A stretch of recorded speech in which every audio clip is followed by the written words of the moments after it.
وبركاته. الحمد لله حمدا كثيرا طيبا مباركا فيه كما يحب ربنا ويرضى.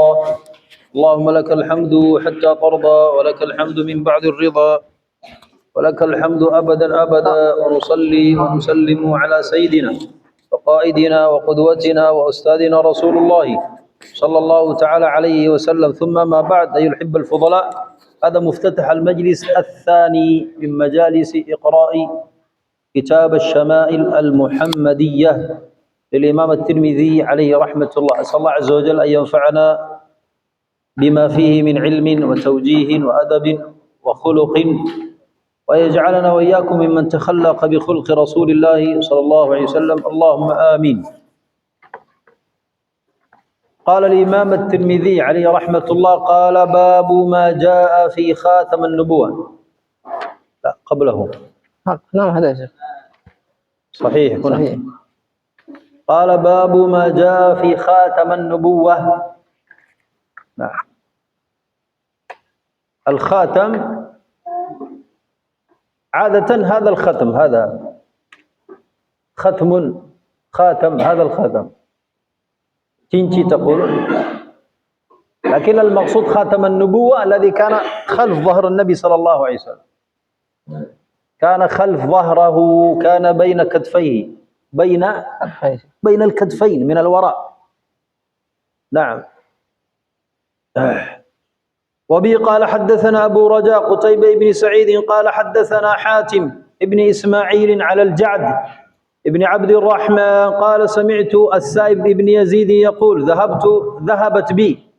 ذهبت بي خالتي إلى النبي صلى الله عليه وسلم فقالت: يا رسول الله إن ابن أختي وجع، فمسح رأسي ودعا لي بالبركة وتوضأ، فشربت من وضوئه وقمت خلف ظهره فنظرت إلى الخاتم بين كتفيه فإذا هو مثل ذر الحجلة. نعم.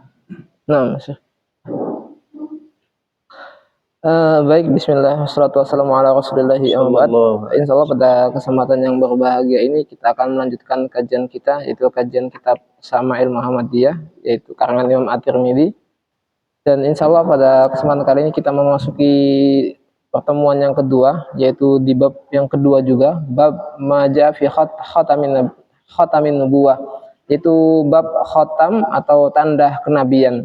Jadi yang dimaksud oleh Syekh tadi, khatam itu maksudnya tanda, kalau dipermisalkan Syekh tadi seperti stempel. Jadi setiap nabi itu ada stempelnya, jadi stempelnya di antara dua punggung sini tengah-tengah. Baik, hadis yang pertama dari bab yang kedua, yang artinya dari Abu Raja Qutaibah bin Sa'id menceritakan kepada kami, ia berkata, Hatim bin Ismail menceritakan kepada kami dari Al-Ja'du bin Abdurrahman, ia berkata, nah, ada صوت لا صوتك ضعيف. هذا الصوت كبير، صوت يا شيخ ليس صوتي، ما في الأداء هكذا كبير. نعم هذا قوي. لا أظن مشكلة في مكبر صوت، ليس في صوتي. اوكي. نعم. يلا نتقدم. Ia berkata, aku mendengar As-Sa'ib bin Yazid berkata, bibiku pernah menghadap kepada Rasulullah Shallallahu Alaihi Wasallam bersamaku. Bibiku berkata, wahai Rasulullah, sesungguhnya keponakanku ini sedang sakit. Lalu aku melihat beliau mengusap kepalaku dan mendoakanku semoga mendapatkan berkah. Setelah itu beliau berwudu, lalu aku meminum dari sisa air wudu beliau. Kemudian aku berdiri di belakang beliau, maka aku melihat ada sebuah khatam, tanda kenabian di antara kedua pundak beliau. Bentuknya seperti telur burung hajal atau merpati. Al-hajla turjimat bimada? بالأسبور مرباطي. أسبور. نعم. المقصود هنا مثل ذر الحجلة. الحجلة طائر. الحجلة نوع من أنواع الطيور، طائر. وذر الحجلة أي مثل بيضتها. الذر هنا بيضة الحجلة. يعني الخاتم خلف كتف النبي صلى الله عليه وسلم بقدر حجم البيضة، حجمه حجم البيضة. Nah. Jadi tanda kenabian yang ada pada diri Nabi Muhammad Shallallahu Alaihi Wasallam itu besarnya maksudnya stempel besarnya yang ada di punggungnya itu sebesar ukurannya itu sebesar ukuran telur burung merpati. Jadi misalkan telur burung merpati ukurannya segini, berarti stempel yang ada di punggung Nabi Shallallahu Alaihi Wasallam itu ya segini.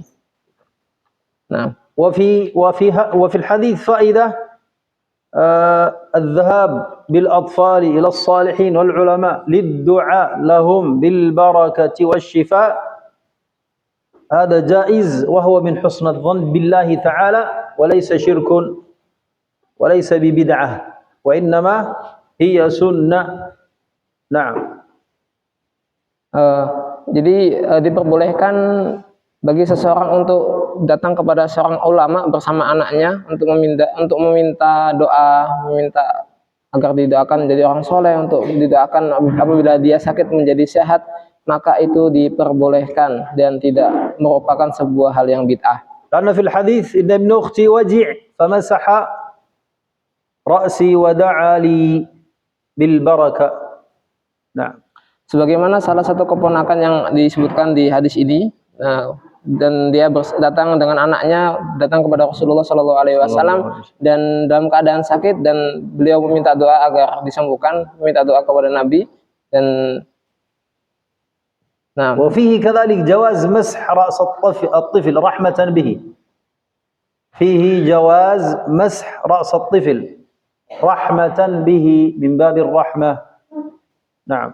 Dan merupakan salah satu bentuk kasih sayang, dan diperbolehkan juga agar seseorang itu mengusap kepala anak kecil. Nah. وفي جواز كذلك التبرك بآثار الصالحين. التبرك بآثار الصالحين من الأنبياء والعلماء والعباد.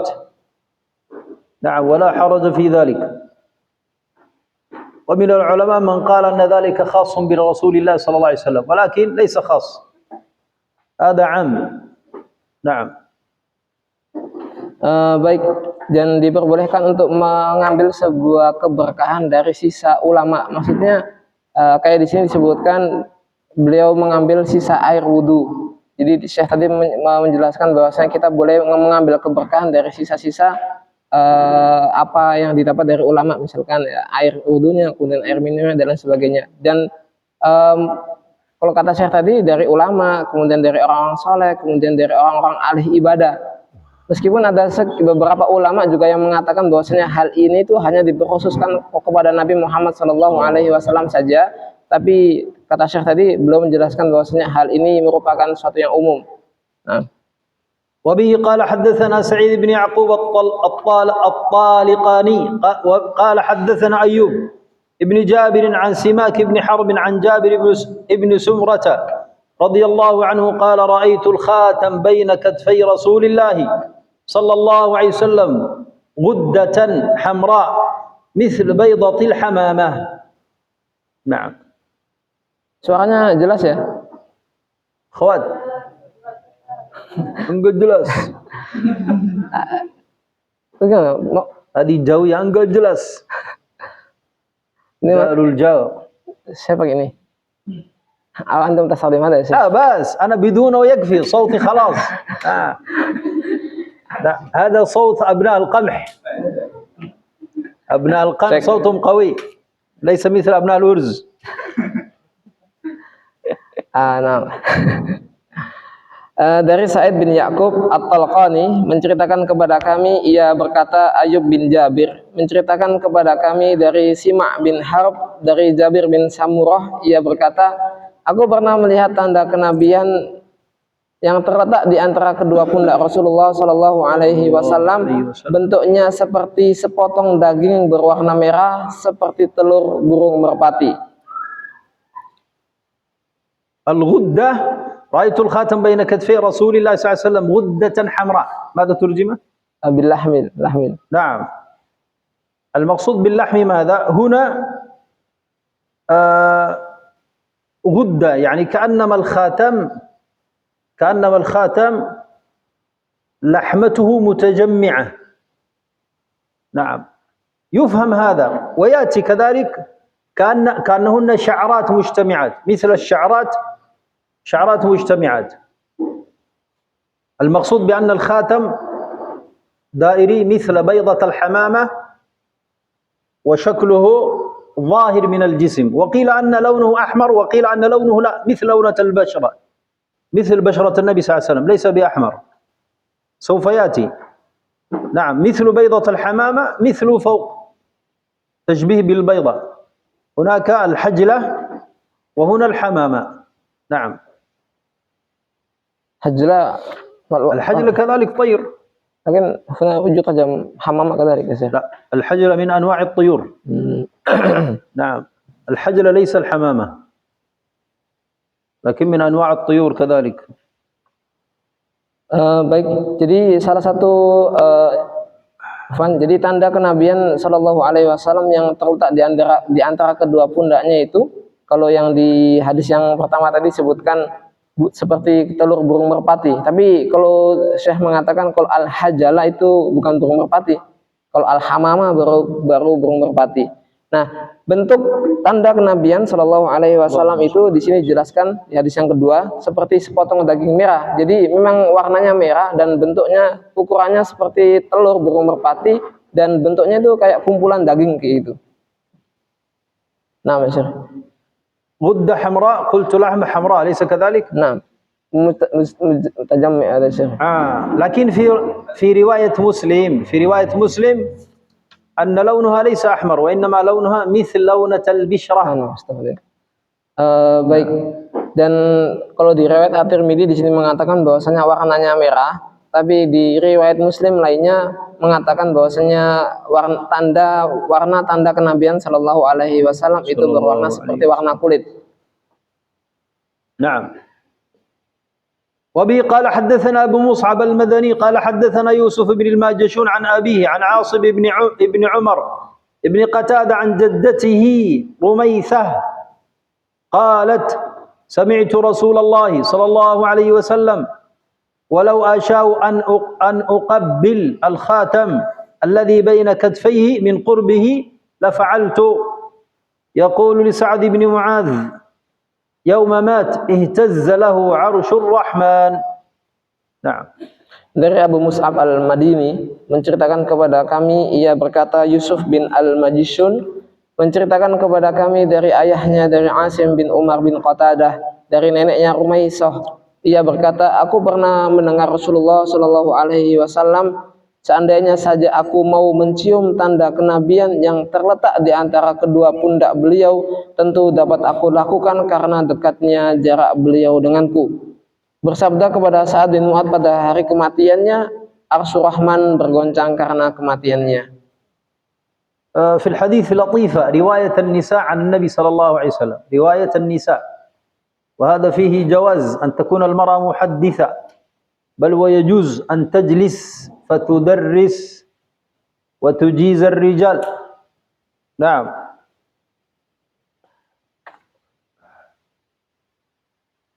Baik, di sini ada sedikit sebuah faedah yang mana di sini diriwayatkan daripada Rumaisah, yaitu seorang wanita. Rumaisah. Nah, Rumaisah. Jadi di sini dapat diambil sebuah faedah bahwasanya seorang perempuan itu bisa untuk meriwayatkan sebuah hadis, dan tentunya bagi teman-teman para yang akhwat juga bisa mengajar dan bisa memberikan sanad juga. يجوز ثلاث، رميثة والرميسة، الثلاث يمكن، رميثة والرميصة بالصاد، والرميسة سين. نعم. Jadi bisa di في رواية أخرى هكذا يا شيخ. ليس رواية، أسماء النساء عند العرب ثلاث. Jadi Rumaisa ini bisa di رميثة بدون ألف لام، رميثة وبالألف واللام الرميصة وبالسين الرميسة. Jadi بقراءة هكذا يا شيخ. لا ليس يجوز هكذا، قلت من أسماء النساء عند العرب، لكن رميثة هذه بثلاث. نعم. نعم، رميثة، الرميصاء، الرميسة، سين. Jadi nama Rumaisah, maksudnya Rumaisah di sini dalam orang Arab, di situ ada 3 bentuk penulisan. Ada Rumaisah pakai sin, kemudian pakai sa, kemudian Ar-Rumaiso pakai sad, dan Ar-Rumaisah pakai sin. Nah. وفي الحديث كذلك منقبة لمعاذ رضي الله عنه وأرضاه لما مات، الله أكبر الله أكبر، مات معاذ فاهتز عرش الرحمن. نعم، اهتز عرش الرحمن. هذا يدل على فضل هذا الصحابي الجليل رضي الله عنه وأرضاه. نعم، سعد بن معاذ سيد الأنصار. هذا من سعد بن معاذ، هذا من مناقب الأنصار، سيد الأنصار. من خزرج ولا هذا يا شيخ؟ أو من Aus? لا أظن من Aus. Nah. Baik, di sini ada suatu hal yang menakjubkan, yang mana ketika Sa'ad bin Mu'adz ini merupakan salah satu sahabat, ketika kematian beliau itu arsy atau singgasana Allah Subhanahu wa taala, Arsyur Rahman itu bergoncang karena kematian Sa'ad bin Mu'adz ini. Dan Sa'ad bin Mu'adz ini merupakan salah satu keutamaan sahabat Sa'ad bin Mu'adz, dan Sa'ad bin Mu'adz merupakan salah satu pemimpin kabilah Ansar dari suku Aus. Nah, وفيه أن العبد الصالح إذا مات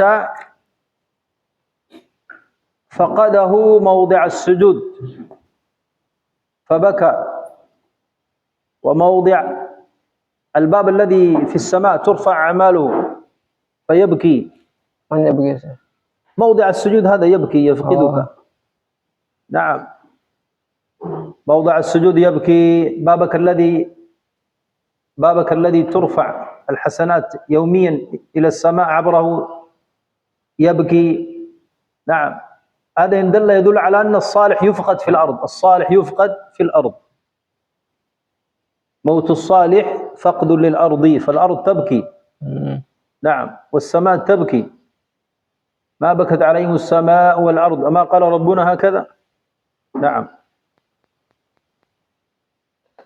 Baik, dan hadis ini menjelaskan bahwasannya kematian orang yang soleh itu menjadikan bumi itu bersedih, menjadikan tempat sujud itu yang dia sujudi selama ini itu bersedih.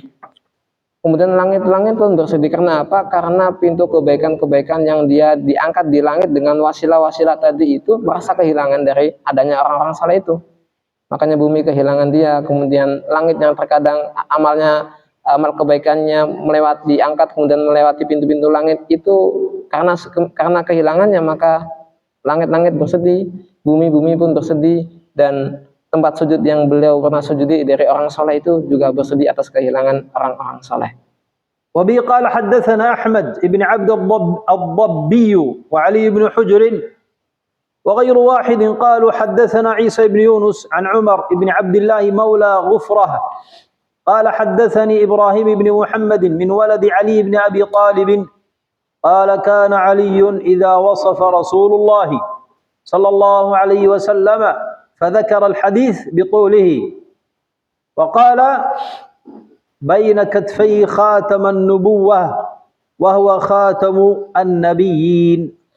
Dari Ahmad bin Abda ad-Dabbi, dari Ali bin Hujr dan banyak lagi lainnya, berkata Isa bin Yunus menceritakan kepada kami dari Umar bin Abdullah maula Ghufrah.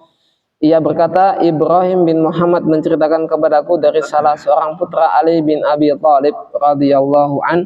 Ia berkata apabila Ali menceritakan sifat Rasulullah sallallahu alaihi wasallam, maka ia akan menceritakan panjang lebar, dan ia akan berkata di antara kedua pundaknya terdapat khatam, tanda kenabian, yaitu khatam, tanda para nabi. Nah.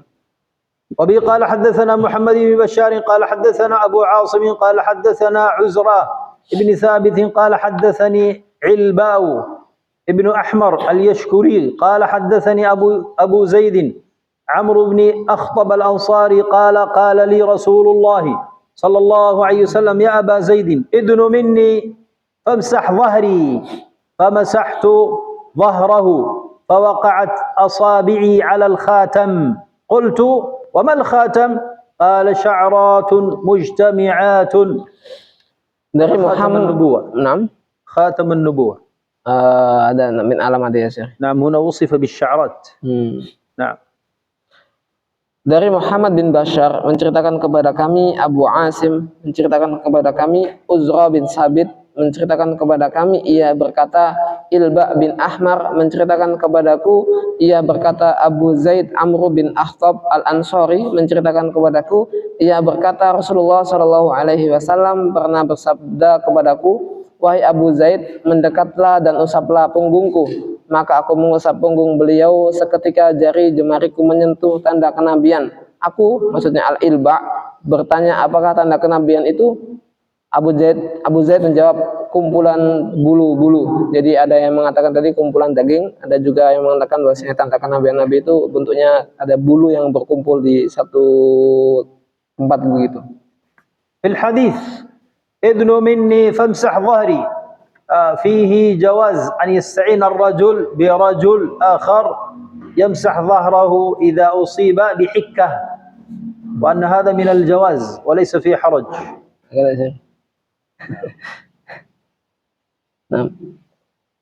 Jadi وأن تطلب المرأة من المرأة لا حرج كذلك. نعم أو أن يطلب الرجل من محرمه سواء كان زوجه أخته أمه خالته لا بأس عمته. نعم. Baik. Di sini di hadis disebutkan bahwasanya ketika Rasulullah bilang kepada Abu Zaid itu mendekatlah dan usaplah punggungku, maka itu hal ini bisa dimaknai bahwasanya diperbolehkan bagi seorang laki-laki itu meminta kepada temannya mengusap punggungnya, atau misalkan kalau ada gatel kemudian digaruk itu diperbolehkan, bukan termasuk suatu hal yang tercela. Misalkan dari laki-laki minta laki-laki, yang lainnya kemudian yang perempuan minta bantu sama teman yang lain, atau dari yang laki-laki minta ke mahramnya, dan bukan satu hal yang tercela. Nah, amma idza laysa mahram fala yajuz. Nah, kalau nggak mahram nggak boleh. Haram.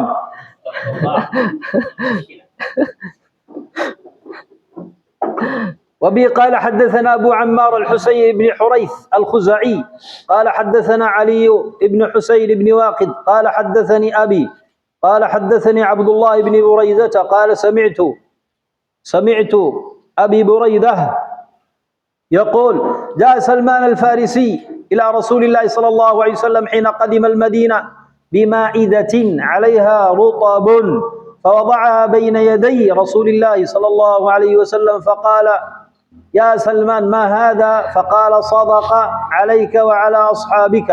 فقال ارفعها فإنا لا نأكل الصدقة. قال فرفعها فجاء الغد بمثله فوضعه بين يدي رسول الله صلى الله عليه وسلم فقال ما هذا يا سلمان؟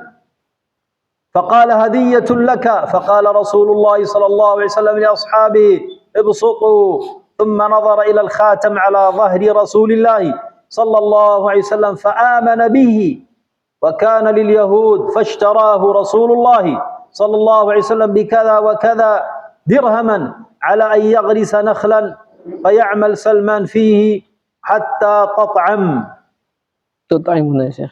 تطعم فغرس رسول الله صلى الله عليه وسلم النخلة إلا نخلة واحدة غرسها عمر فحملت النخل من عامها ولم تحمل نخلة. فقال رسول الله صلى الله عليه وسلم ما شأن هذه النخلة؟ فقال عمر يا رسول الله أنا غرستها. فنزعها رسول الله صلى الله عليه وسلم فغرسها فحملت من عامها. الله أكبر. حتى تطعم. عندكم حتى تطعم؟ حتى تطعم. لا حتى تطعم. نعم بالفتح الثلاث بالفتح حتى تطعم. المقصود حتى تطعم حتى النخل تثمر. لو ما أثمرت لا أجعلك حرا. فهمتم؟ نعم. نعم.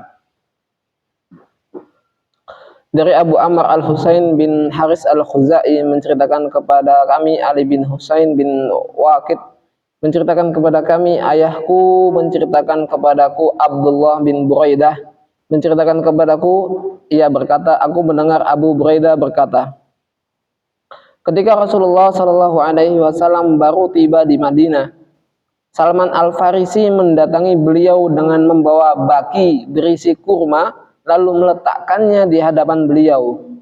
Rasulullah Shallallahu Alaihi Wasallam bertanya, wahai Salman, apa ini? Salman menjawab, ini adalah sedekah untuk engkau dan sahabat-sahabat Anda. Maka beliau menjawab, bawalah kurmamu ini, sungguh kami tidak boleh memakan sedekah. Salman pun membawanya. Keesokan harinya ia kembali datang dengan membawa kurma yang sama seraya meletakkannya di hadapan beliau. Beliau pun kembali bertanya, wahai Salman, apa ini? Salman menjawab, ini adalah hadiah untuk Anda. Maka beliau berkata pada para sahabat beliau, hidangkanlah untuk dimakan. Kemudian Salman melihat tanda kenabian di punggung Rasulullah Shallallahu Alaihi Wasallam, lalu beriman kepada beliau. Ia, Salman, adalah budak milik orang Yahudi. Lalu Rasulullah Shallallahu Alaihi Wasallam membelinya dengan harga sekian dirham dengan menanamkan pohon kurma untuk mereka. Salman bekerja di situ hingga pohon kurma itu berbuah. Lalu Rasulullah Shallallahu Alaihi Wasallam menanam sendiri pohon kurma itu kecuali satu batang pohon yang ditanam oleh Umar. Maka pohon-pohon kurma itu berbuah pada tahun itu juga, kecuali satu batang pohon yang ditanam oleh Umar. Rasulullah Shallallahu Alaihi Wasallam bertanya, ada apa dengan sebatang pohon ini? Umar menjawab, wahai Rasulullah, sayalah yang menanamnya. Seketika itu juga beliau mencabut pohon itu lalu menanamnya kembali, dan pohon itu pun berbuah pada tahun itu juga. Naam. طيب الحديث هذا له قصة. سلمان رضي الله عنه وأرضاه من أهل الكتاب. سلمان من أهل الكتاب، وعرف أن لرسول الله صلى الله عليه وسلم 3 علامات، وهذه 3 علامات تؤكد أنه نبي يقبل الهدية ولا يأكل الصدقة وعليه خاتم النبوة. وسلمان رضي الله عنه وأرضاه أراد أن ينظر هذه العلامات في رسول الله صلى الله عليه وسلم. فأول يوم قدم للنبي صدقة، النبي قبل ولكن أعطى أصحابه، لم يأكل منها. إذن العلامة الأولى صحيح لا يأكل الصدقة. ثم جاء اليوم الثاني بتمر كذلك، وفي اليوم الثاني قال هذه هدية، فرأى النبي صلى الله عليه وسلم أكله منها وأطعم أصحابه، إذن يقبل الهدية. في بعض ألفاظ الحديث سلمان بدأ يتجول خلف النبي صلى الله عليه وسلم، ينظر خلف النبي يتجول، فالنبي أحس بما يريد سلمان، عرف سلمان يريد ماذا؟ يريد ينظر للخاتم، فافتعل النبي صلى الله عليه وسلم افتعل كشف الظهر. النبي صلى الله عليه وسلم افتعل كشف الظهر، كشف ظهره من الوراء حتى سلمان ينظر الخاتم. فلما سلمان رأى 3 علامات أسلم. نعم. Baik, di sini ada kisah yang menarik, yaitu salah satu sahabat, yaitu Salman Al-Farisi. Jadi Salman Al-Farisi ini merupakan sahabat yang dari ahlul kitab, yang artinya mengetahui terkait tanda-tanda kenabian. Jadi kalau dirunut dari safari Salman itu mencari hidayah dalam hal agama yang paling benar. Jadi pertama kan beliau majusi, kemudian datang ke Syam, keliling-keliling dari ulama-ulama Syam, kemudian tahu bahwasanya Nabi terakhir ada di Madinah, maka beliau datang ke Madinah. Nah, maka ketika Rasulullah Shallallahu Alaihi Wasallam itu sudah hijrah ke Madinah, dan bahwasanya Salman itu mengetahui bahwasanya tanda kenabian itu ada 3, yaitu pertama menerima hadiah, tidak menerima sedekah, afwan. Yang kedua Nabi itu hanya menerima hadiah, dan yang ketiga ada tanda kenabian di punggungnya. Ihsan, inzil minas sama al-khamisah. لا يا شيخ aduna yahtam kitab fuqat. Ini ada. Nah, maka ketika Nabi Shallallahu Alaihi Wasallam datang ke Madinah, maka Salman yang mengetahui tanda kenabian itu pengen ngecek benar gak ini Nabi yang diutus oleh Allah Subhanahu Wa Taala. Jadi Salman pengen ngecek itu. Yang pertama, pada hari yang pertama ketika Rasulullah datang, beliau menjodorkan sebuah kurma. Maka ketika Nabi Muhammad Shallallahu Alaihi Wasallam bertanya apakah ini, maka ketika Salman bilang ini adalah sebuah sedekah. Maka ketika Rasulullah tahu ini sedekah, maka dia memberikan kepada sahabat-sahabatnya aja karena Rasulullah tidak memakan dari barang sedekah. Dan ketika Salman mengetahui tanda pertama ini, wah ini tanda pertama diterima. Kemudian di hari berikutnya, Salman pengen mengecek lagi dengan menyodorkan kurma kembali. Maka ketika disodorkan kurma kepada Rasulullah Shallallahu Alaihi Wasallam, maka Rasulullah tanya, ini apa? Maka Salman berkata ini adalah hadiah. Maka seketika Nabi Muhammad Shallallahu Alaihi Wasallam memakannya dan juga memberikan kepada sahabat-sahabatnya. Maka tanda satu oke, tanda yang kedua udah oke, tinggal tanda yang ketiga. Maka seketika itu Salman itu mengetahui bahwasanya tanda yang ketiga dari tanda kenabian adalah adanya stempel yang ada di punggung Nabi Shallallahu Alaihi Wasallam. Maka Salman tuh berusaha untuk membelakangi Nabi keliling-keliling. Nah, ketika itu karena Rasulullah Shallallahu Alaihi Wasallam merasa bahwasanya apa yang diinginkan oleh Salman ini, ngerasa kayaknya Salman ini pengen tahu tanda kenabian saya. Gitu. Intinya Rasulullah itu merasa Salman ini pengen tahu bahwasanya di Rasulullah itu ada tanda kenabian. Maka seketika Rasulullah Shallallahu Alaihi Wasallam membuka tanda kenabian, bajunya dibuka dan diperlihatkan tanda kenabian yang ada di punggungnya. Maka seketika Salman Al-Farisi beriman kepada Nabi Muhammad Sallallahu Alaihi Wasallam. Sallallahu Alaihi Wasallam. Buka la yumkin nutarjim al-kashf aqal min buka kashfuhu. ليس يفتحه. إذا قلت بوك هذا يفتحه صح؟ نعم يا شيخ. لا ما فتحه النبي صلى الله عليه وسلم ولكن الكشف. نعم. Al-kashf menyingkap, نعم يا شيخ. menyingkap. كذا. أنت تتحدث عن رسول الله لابد أن تكون دقيقا. نعم لأن كشفه بوك هذا ليس من الأدب. نعم لكن ما في لكن هذا مقام النبي صلى الله عليه وسلم. نعم الذي يكشف نبينا يا شيخ. نعم لكن ليس بوك ليس يفتحه. أما فتح هذا ليس جيد ليس من الأدب. سواء كان أستاذ ليس من الأدب. كيف بمقام رسول الله يفتح قليل. نعم كشفه. أنا قلت كشفه. buka sedikit saya Syekh. لا بأس لكن هو يريد يفر هنا. ليس كشفه وإنما ليس فتحه وإنما كشفه. الكشف قليل لأن الكشف للحاجة فقط. الكشف للحاجة فقط يكشف ظهره حتى موضع خاتم النبوة فقط خلاص ليس أسفل من ذلك. أما فتحه أوسع. Baik, jadi karena ini apa namanya, istilahnya kita sedang mendeskripsikan tentang pribadi agung Nabi Muhammad SAW, maka kata Syekh kita harus memakai diksi yang bagus atau pemilihan kata yang bagus.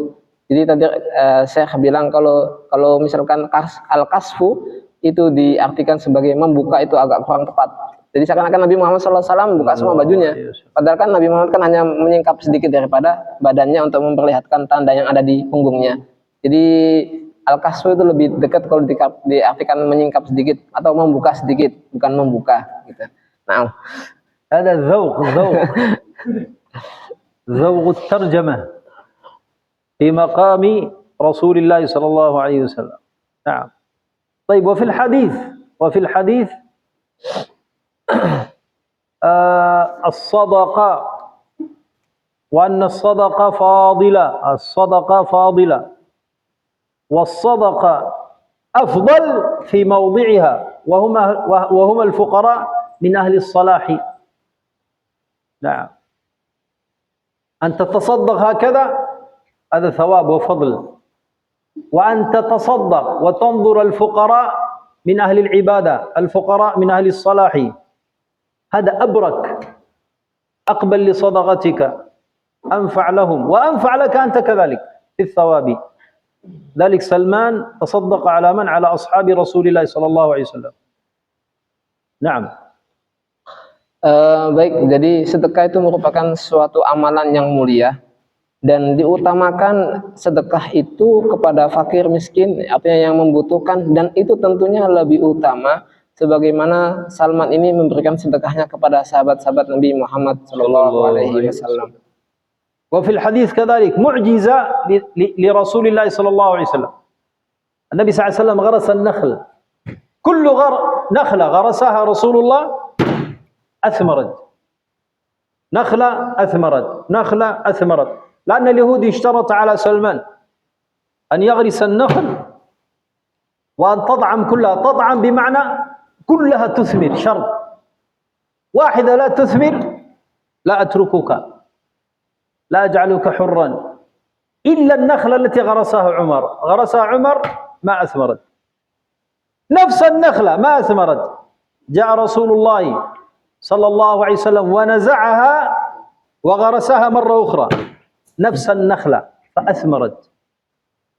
وهذا إن يدل على إعجاز لرسول الله صلى الله عليه وسلم وأنه مبارك صلى الله عليه وسلم. إذن عمر ينزع اسم النبي يجرس عمر غرس نعم فما أثمرت فجاء رسول الله فنزعها أخرجها ثم زرعها مرة أخرى من جديد فأثمرت. نعم. أخنا شيخ إذن رسول الله ده يجرس كلها يا شيخ، كلها بيديه. هو قال هكذا، قال لسلمان قال لسلمان لأن سلمان لا يستطيع أن يزرع كلها بنفسه، قال لسلمان ماذا؟ احفر الحفرة. نعم. سلمان يحفر الحفرة ويضع النخلة قرب الحفرة ما يدخلها، سلمان يحفر والنخلة هذه موجودة فقط يجهزها لرسول الله. فلما جاء النبي الذي غرس الذي أدخل النبي يدخل ويصب التراب، يدخل خلاص الصحابة يصبوا التراب، يدخل يصب التراب، فعمر غرس واحدة ما أثمرت. لكن نعم لما ينزع عمر سيره الذي ينزع النبي يا أحمد ليس عمر سيره ينزع اسمه يجرس مرة أخرى. نعم واحدة ما أثمرت، النبي قال لماذا ما أثمرت؟ عمر قال أنا زرعتها، فالنبي جاء فنزعها ثم يغرسها مرة أخرى. النخلة هذا ليس كبيرة أساسا؟ لا ليس كبيرة جدا. عندما تزرع صغيرة، النخلة تزرع صغيرة ليس كبيرة جدا، ثم تترك 5 سنوات حتى تثمر. لكن هذا في سنة واحدة فقط. صحيح، وهذا إكرام آخر لرسول الله صلى الله عليه وسلم. لكن النخلة عادة النخلة مثل كلابة، هذا سامة كلابة جوز الهند سامة. نعم تزرع صغيرة، تزرع تنبت وتزرع ثم تنتظر 5 سنوات حتى تثمر. نعم لكن هذا من المعجزات شيخي، من المعجزة في سنة واحدة خلاص كلها إلا التي لعمر. نعم رضي الله عنه وأرضاه، فحملت من عامها نفس السنة. هذا من شروط الحر يا شيخ، من شروط هو أيوة نعم، لأن سلمان لليهودي واليهودي اشترط على سلمان حتى يكون حر أن يزرع النخل وأن تثمر. يهودي خبيث. يثمر هذا في سنة واحدة هذا لك شيخ. المهم تثمر، ليس شرط في سنة واحدة لكن تثمر. لا ما تثمر لا. Baik, jadi di sini kisah Salman ketika menjadi seorang pengembara itu pada akhirnya beliau jadi budak oleh kalangan Yahudi di Madinah. Dan Rasulullah Shallallahu Alaihi Wasallam itu ingin membebaskannya, dan syarat untuk membebaskan Salman bisa menjadi orang merdeka itu pertama dengan harga sekian dirham dan harus menanam sebuah kurma yang mana itu harus berbuah semuanya. Maka seketika Rasulullah nyuruh Salman itu cuma melubangi tanahnya aja, dilubangi. Kemudian nanti yang nanam itu Rasulullah. Nah, jadi ketika Rasulullah yang nanam, maka semua itu kurma yang ditanam Rasulullah itu berbuah, kecuali satu, ada yang nggak berbuah. Kemudian Rasulullah tanya, kenapa ini nggak berbuah? Ternyata itu yang ditanam sama Umar. Nah, maka seketika Rasulullah nyabut lagi, kemudian ditanam lagi, maka seketika itu di tahun tersebut juga kurma itu berbuah. Dan ini adalah merupakan salah satu mukjizat Nabi Muhammad Shallallahu Alaihi Wasallam. وبه قال حدثنا محمد بن بشار قال حدثنا بشر بن الوضاح قال حدثنا أبو عقيل الدورقي عن أبي نضرة العوقي قال سألت أبا سعيد الخدري رضي الله عنه عن خاتم رسول الله صلى الله عليه وسلم يعني خاتم النبوة فقال كان في ظهره بضعة ناشزة. نعم. بضعة ناشزة. Nah. Dari Muhammad bin Bashar menceritakan kepada kami Bishr bin Al-Waddah menceritakan kepada kami Abu Aqil Ad-Dawraqi menceritakan kepada kami dari Abu Nadrah Al-Awaqi. Ia berkata, aku pernah bertanya kepada Abu Sa'id Al-Khudri perihal khatam, tanda kenabian Rasulullah Shallallahu Alaihi Wasallam. Ia menjawab, khatam itu, tanda itu ada di punggung Rasulullah Shallallahu Alaihi Wasallam, yaitu daging yang menyembul. وبه قال حدثنا أحمد بن المقداد أبو الأشعث العجلي البصري قال أخبرنا حماد بن زيد عن عاصم الأحول عن عبد الله بن سرجس قال أتيت رسول الله صلى الله عليه وسلم وهو في ناس من أصحابه فدرت هكذا من خلفه فعرف الذي أريد فألقى الرداء عن ظهره فرأيت موضع الخاتم على كتفيه مثل الجمع حولها خيلان كأنهن ثاثل فرجعت حتى استقبلته فقلت غفر الله لك يا رسول الله فقال ولك فقال القوم استغفر لك رسول الله صلى الله عليه وسلم فقال نعم ولكم ثم تلا هذه الآية واستغفر لربك وللمؤمنين والمؤمنات. نعم. Suara dimit jelas ya? Jelas. Akan dimit. Nyalain aja bentar. Oke. Baik, dari Ahmad bin Miqdam Abul Ash'ad Al-Ijli Al-Basri menceritakan kepada kami, ia berkata, Hamad bin Zaid mengabarkan kepada kami dari Asim Al-Ahwal dari Abdullah bin As-Sarjisa. Ia berkata, aku datang menghadap Rasulullah Shallallahu Alaihi Wasallam ketika beliau sedang berada di antara para sahabatnya. Aku berkeliling sedemikian rupa di belakang beliau. Rupanya beliau mengerti apa yang kuinginkan, maka beliau menjatuhkan rida, pakaian dari punggungnya, maka terlihat olehku tempat khatam kenabian yang berada di antara kedua pundaknya sebesar genggaman tangan. Di sekitarnya terdapat tahi lalat seperti daging. Lalu aku kembali dan menghadap Rasulullah Shallallahu Alaihi Wasallam. Lalu kukatakan, wahai Rasulullah, semoga Allah mengampuni Anda. Beliau pun menjawab, bagimu juga. Maka orang-orang pun berkata, apakah Rasulullah Shallallahu Alaihi Wasallam memohonkan ampunan untukmu? Aku menjawab, ya, dan juga untuk kalian. Kemudian ia membaca ayat, dan mohonlah ampunan atas dosamu dan atas dosa orang-orang mukmin, laki-laki dan perempuan. Nah.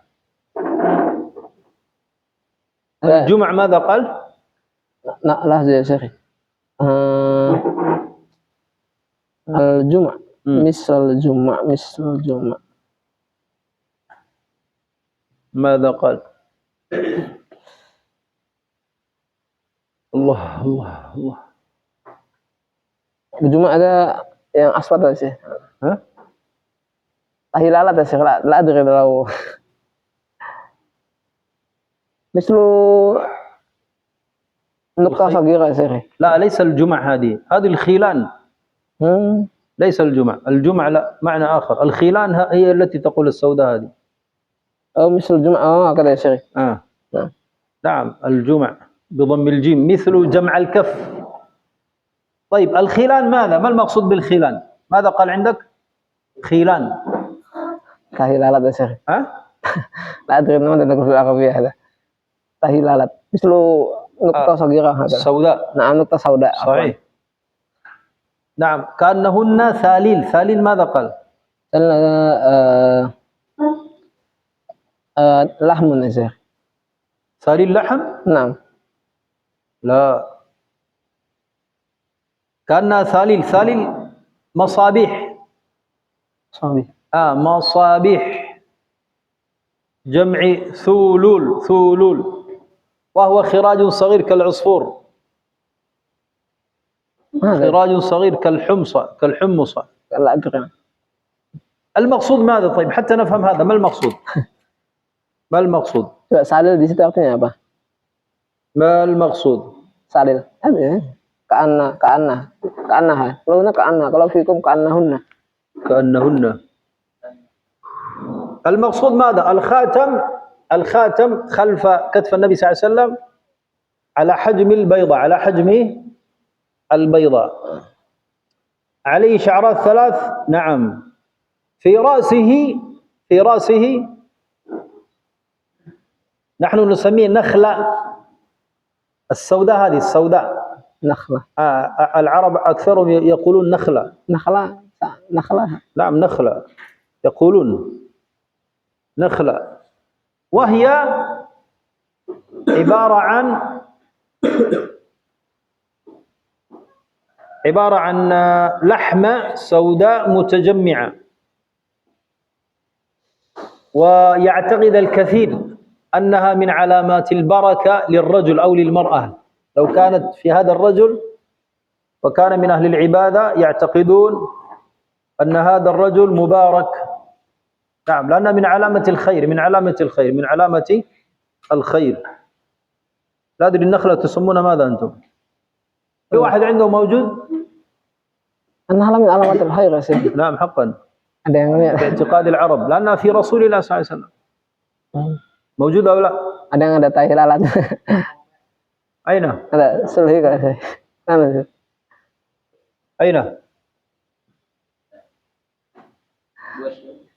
هي زائدة. Mana sih? موجودة الأخوات أو لا؟ نقطة صغيرة يا شيخ. لا ليس نقطة، هي عبارة عن لحمة، هي نقطة نعم، لكن فيها نتوء، فيها خروج قليل. نعم فيها خروج قليل. لحم. شايف هذه نقطة سوداء هذه؟ نعم. هذه لكنها أكثر ظاهرة أكثر. هذه طيب مثل هذه، لكن أنت ظاهر أكثر. سموها نخلة. نعم يا شيخ. نعم، وهي من علامة ختام. نعم من علامة البركة، من علامة أو في عزم يا شيخ. نعم صحيح. على هذا عزم يستحي. هذا يا شيخ. نعم. ماذا نقول هذا؟ apa namanya? نخلة. Tahi lalat. نعم مثل التي في رأس عزام هذه. نعم النخلة. وبعضهم يعتقد من الصلاح، بعضهم يعتقد أنها من علامات الصلاح، من الصالحين هذا. من علامة الصلاح، من علامة الخير، من علامة البركة. نعم. ما شاء الله. أنا لا يوجد.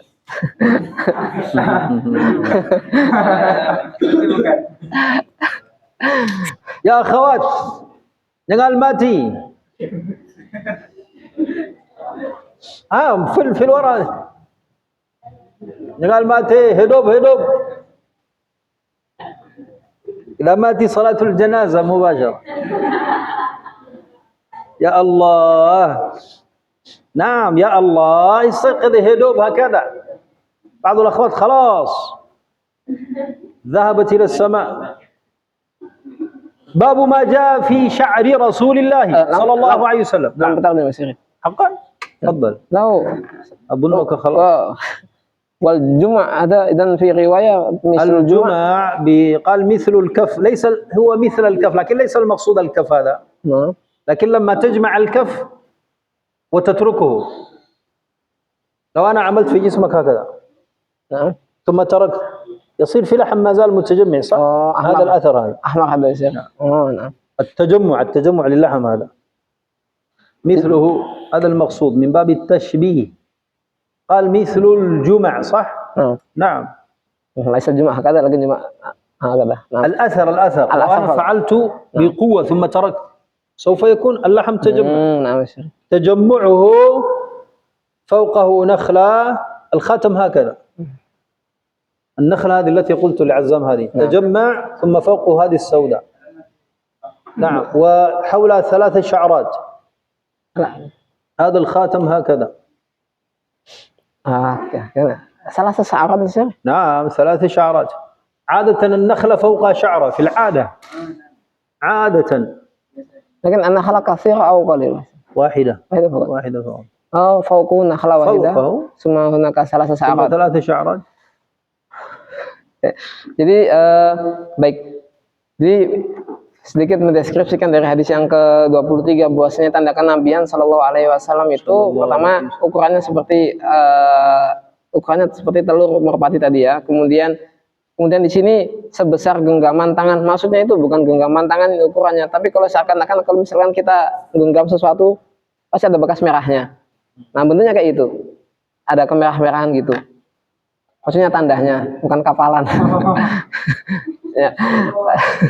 Maksudnya ada bekas-bekas merahnya itu. Nah, kemudian itu agak menyembul dikit, kemudian di atasnya itu kata saya tadi ada tahi lalatnya yang hitam-hitam gitu, dan itu biasanya di tahi lalatnya itu kan ada rambut yang kan tumbuh, dan ada 3 rambut yang tumbuh di tahi lalatnya itu. Sulit mendeskripsikan kalau nggak ada gambarnya. Nah.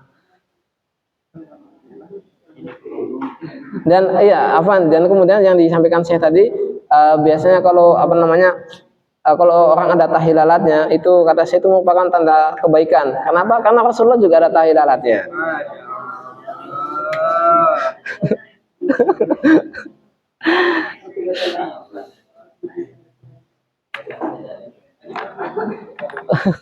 هذا يسمى ماذا عندكم بالاسم؟ Nah, tahi lalat ya, Syekh.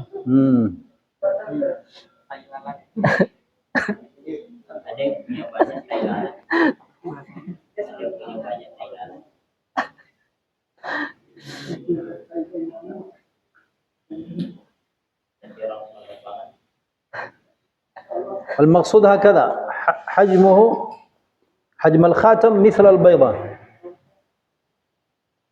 نعم يا شيخ. الخاتم البيضة kalau ada fahim Mas. مثل البيضة. أما الهلالات هذا مثل ماذا؟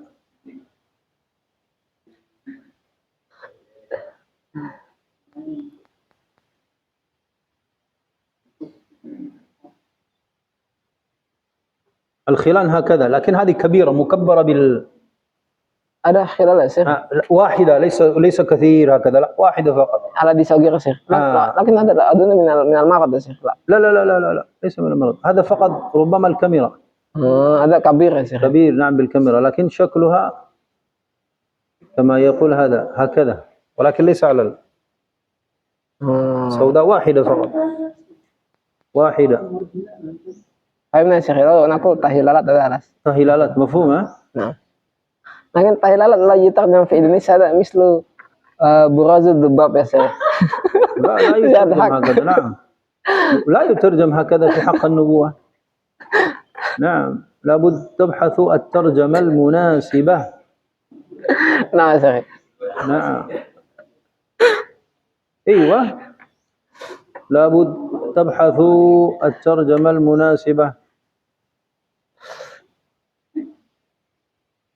زر الحجلة، الحجلة هذا بيضها ليس مثل بيض الحمام.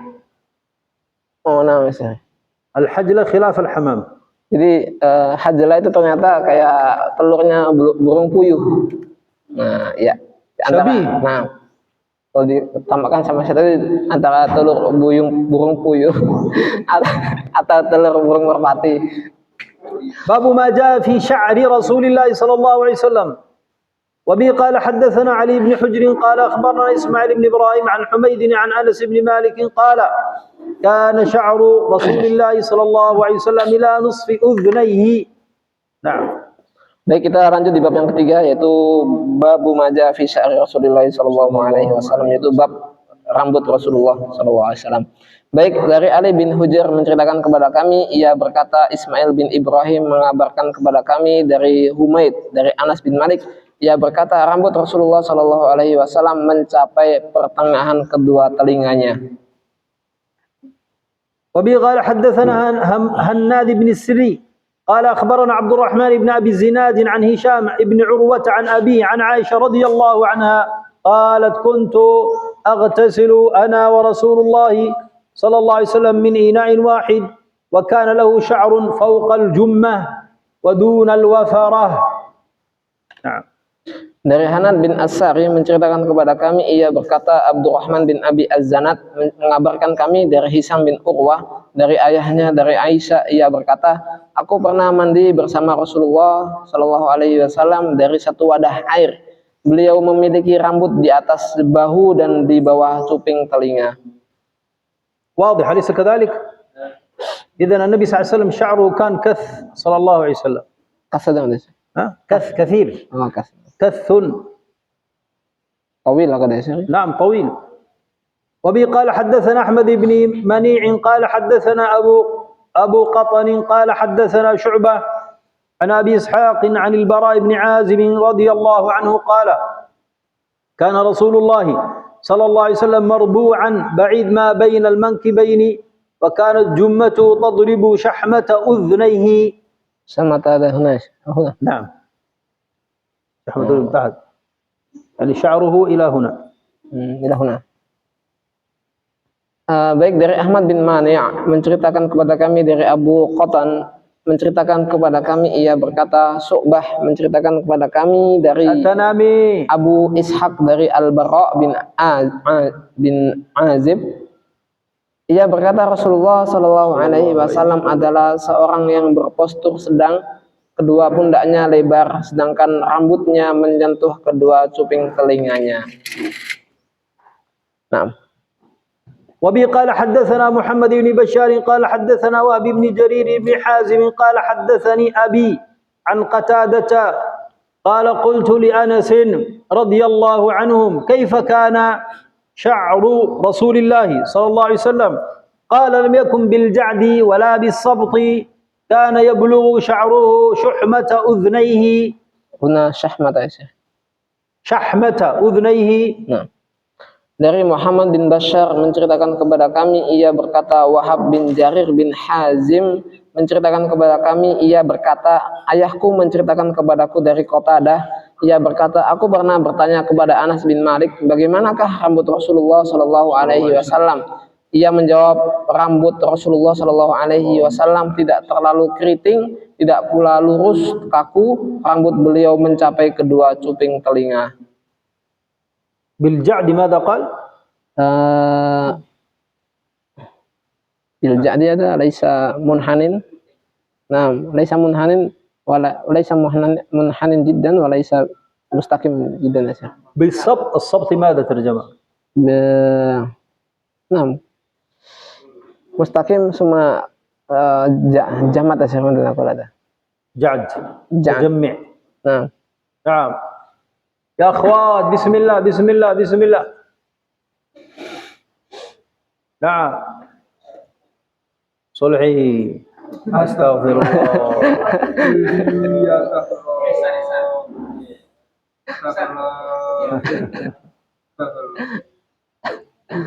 إحسان الميداني.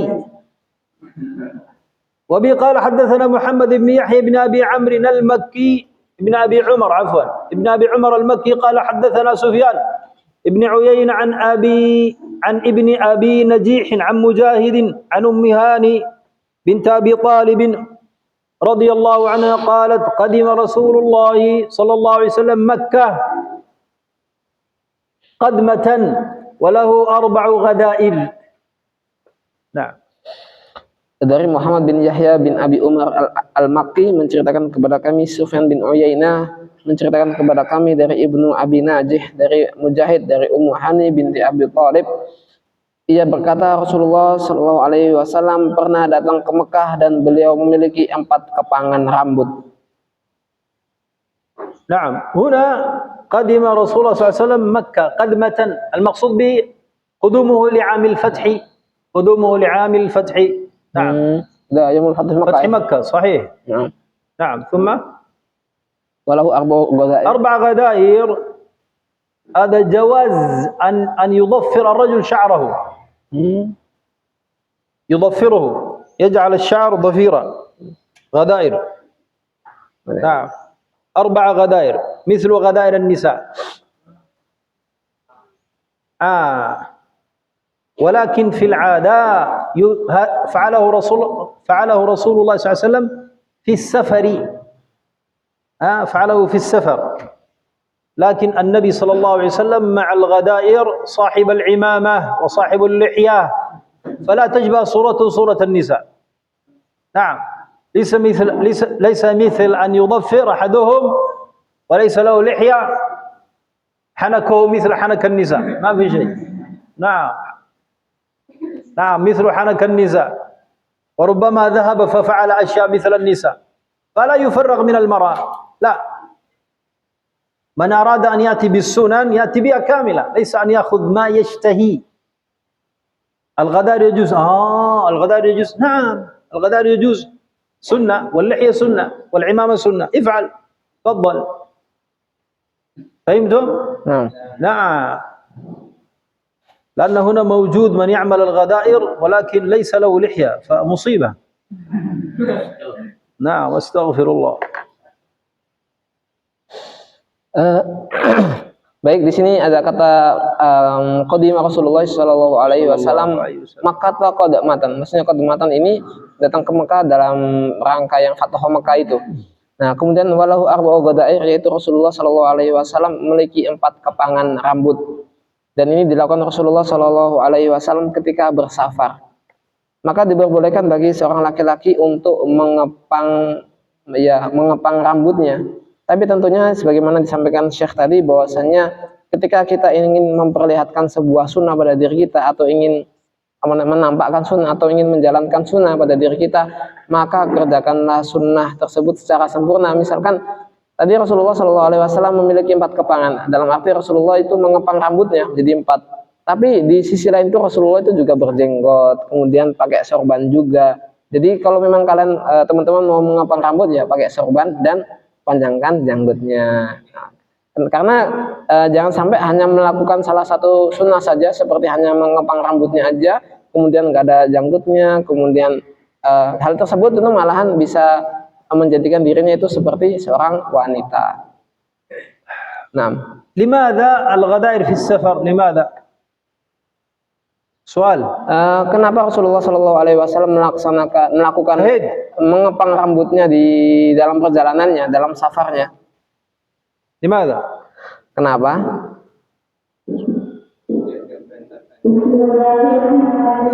Limadha?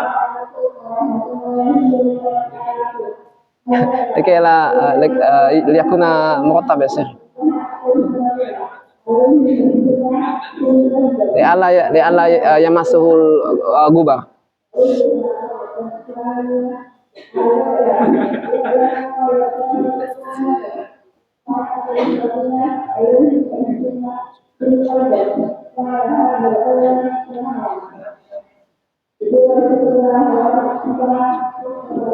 Limadha fi safar al-ghadair? Kenapa mengepang rambut itu hendaknya pada saat perjalanan, teman-teman akhwat?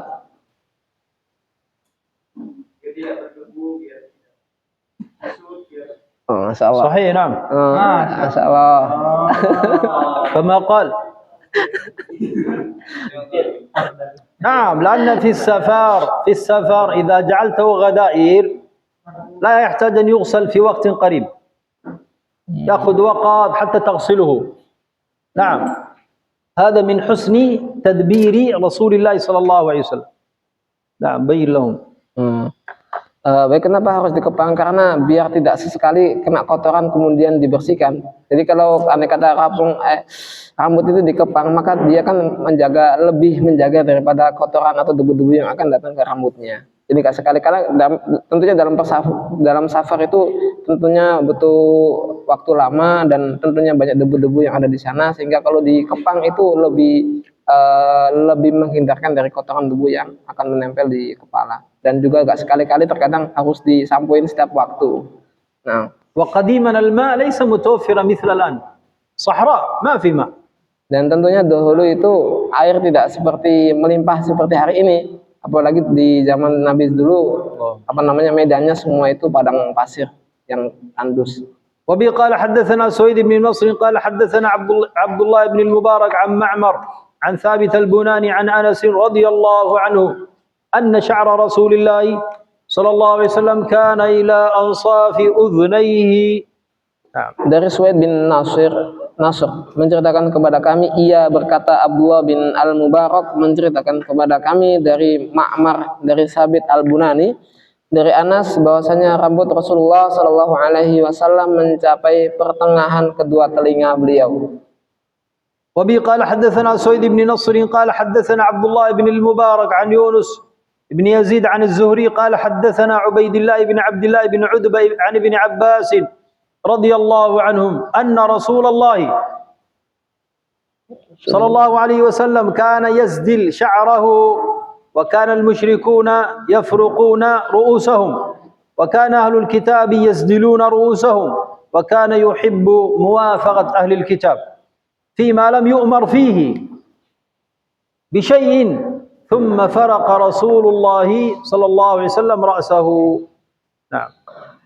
Dari Suaid bin Nasr menceritakan kepada kami, Abdullah bin Al-Mubarak menceritakan kepada kami dari Yunus bin Yazid dari Az-Zuhri, ia berkata Ubaidullah bin Abdullah bin Utbah menceritakan kepada kami dari Ibnu Abbas bahwa Rasulullah Shallallahu Alaihi Wasallam biasa menggeraikan rambutnya, sementara orang-orang musyrik membelah tengah rambut mereka. Sedangkan ahlul kitab selalu menggeraikan rambut mereka. Dan Rasulullah Shallallahu Alaihi Wasallam suka mengikuti ahlul kitab selama hal itu tidak diperintahkan. Kemudian Rasulullah Shallallahu Alaihi Wasallam membelah tengah rambut beliau. Mada qal sadlahu? Sadl mada? Ada sih. Mada aku ada. Lahu ala nasiyati. Menguraikan. Lagi ada kaki karena aku ada. السدل على الناصية، السدل على الناصية، هذه الناصية، السدل. يده في الأمام هكذا يصير. ينزل في الأمام، ليس ينزل كله في الأمام. الذي هنا الشعر الذي أمامي هذا ينزل هنا. نعم.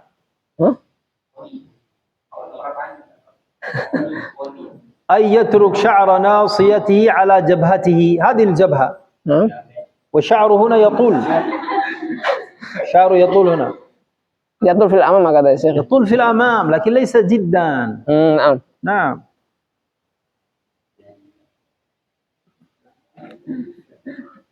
هل فهمتم؟ نعم يا شيخ. لأن صفتين، المشركون يفرقون ماذا؟ يعني الشعر هذا إلى هنا وهذا إلى هنا، هذا الفرق هنا، يأخذ إلى هنا. أهل الكتاب يسدلون، أهل الكتاب يتركونه يسدلون. نعم. يسدلون إلى الأمام، على كل إلى الأمام قليل، ليس حتى الجبهة والعين، لا، لأن موضع السجود لا يجوز. نعم.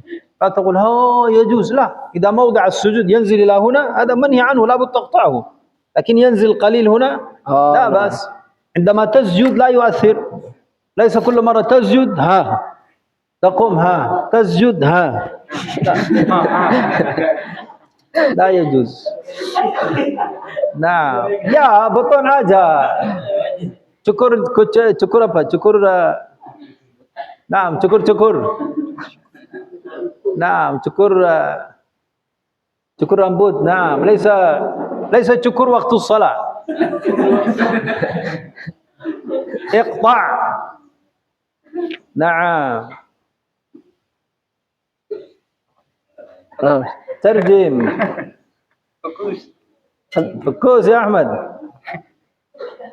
Baik, bahwasanya di hadis ini Syekh tadi menjelaskan bahwasanya Rasulullah sesekali beliau itu menggeraikan. Kalau di sini terjemahnya menggeraikan rambutnya. Tadi kalau kata Siti tadi adanya poni gitu ya depan.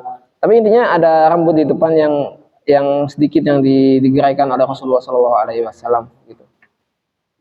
Bayyanta ahlul kitab yasdilun. نعم. وأهل الشرك يفرقون. النبي صلى الله عليه وسلم كان يحب موافقة أهل الكتاب لأنهم أهل الكتاب، يفعل مثله فيما لم يؤمر فيه. إذا أمر بشيء خلاص. نعم، سمعا وطاعة لربنا. Nah, jadi Rasulullah Shallallahu Alaihi Wasallam di sini bahwasanya orang-orang musyrik itu suka membelah tengah rambutnya. Sedangkan ahlul kitab suka menggeraikan rambut mereka, dan Rasulullah itu lebih suka mengikuti ahlul kitab selama itu meskipun tidak diperintahkan. Nah, ثم كان آخر الأمر الفرق وترك السدل. نعم. akhirul amr ترك السدل. ما الحكمة يا شيخ؟ الحكمة سنة. حكمة ماذا؟ لكن هذا يعمل عمل أهل المشرك كده. خلاص لعله أمر بذلك. هذا يدل على أنه كأنه أمر بالفرق وترك السدل. نعم. إذن التفريق هذا يا شيخ هذا سنة يا شيخ.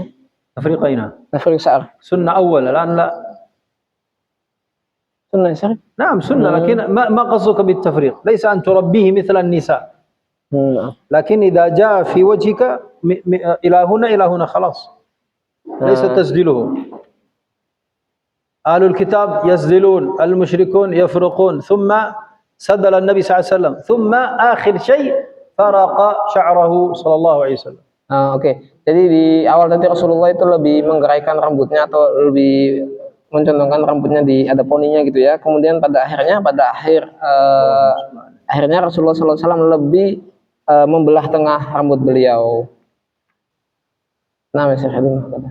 وبه قال حدثنا محمد بن بشار قال حدثنا عبد الرحمن بن مهدين عن إبراهيم بن نافع المكي عن ابن أبي نجيح عن مجاهد عن أم هاني رضي الله عنها قالت رأيت رسول الله صلى الله عليه وسلم ذا ضفائر 4. Dari Muhammad bin Bashar menceritakan kepada kami, ia berkata Abdurrahman bin Mahdi menceritakan kepada kami dari Ibrahim bin Nafi al-Makki, dari Ibnu Abi Najih, dari Mujahid, dari Ummu Hani radhiyallahu anha, ia berkata aku melihat Rasulullah sallallahu alaihi wasallam mempunyai 4 kepangan rambut.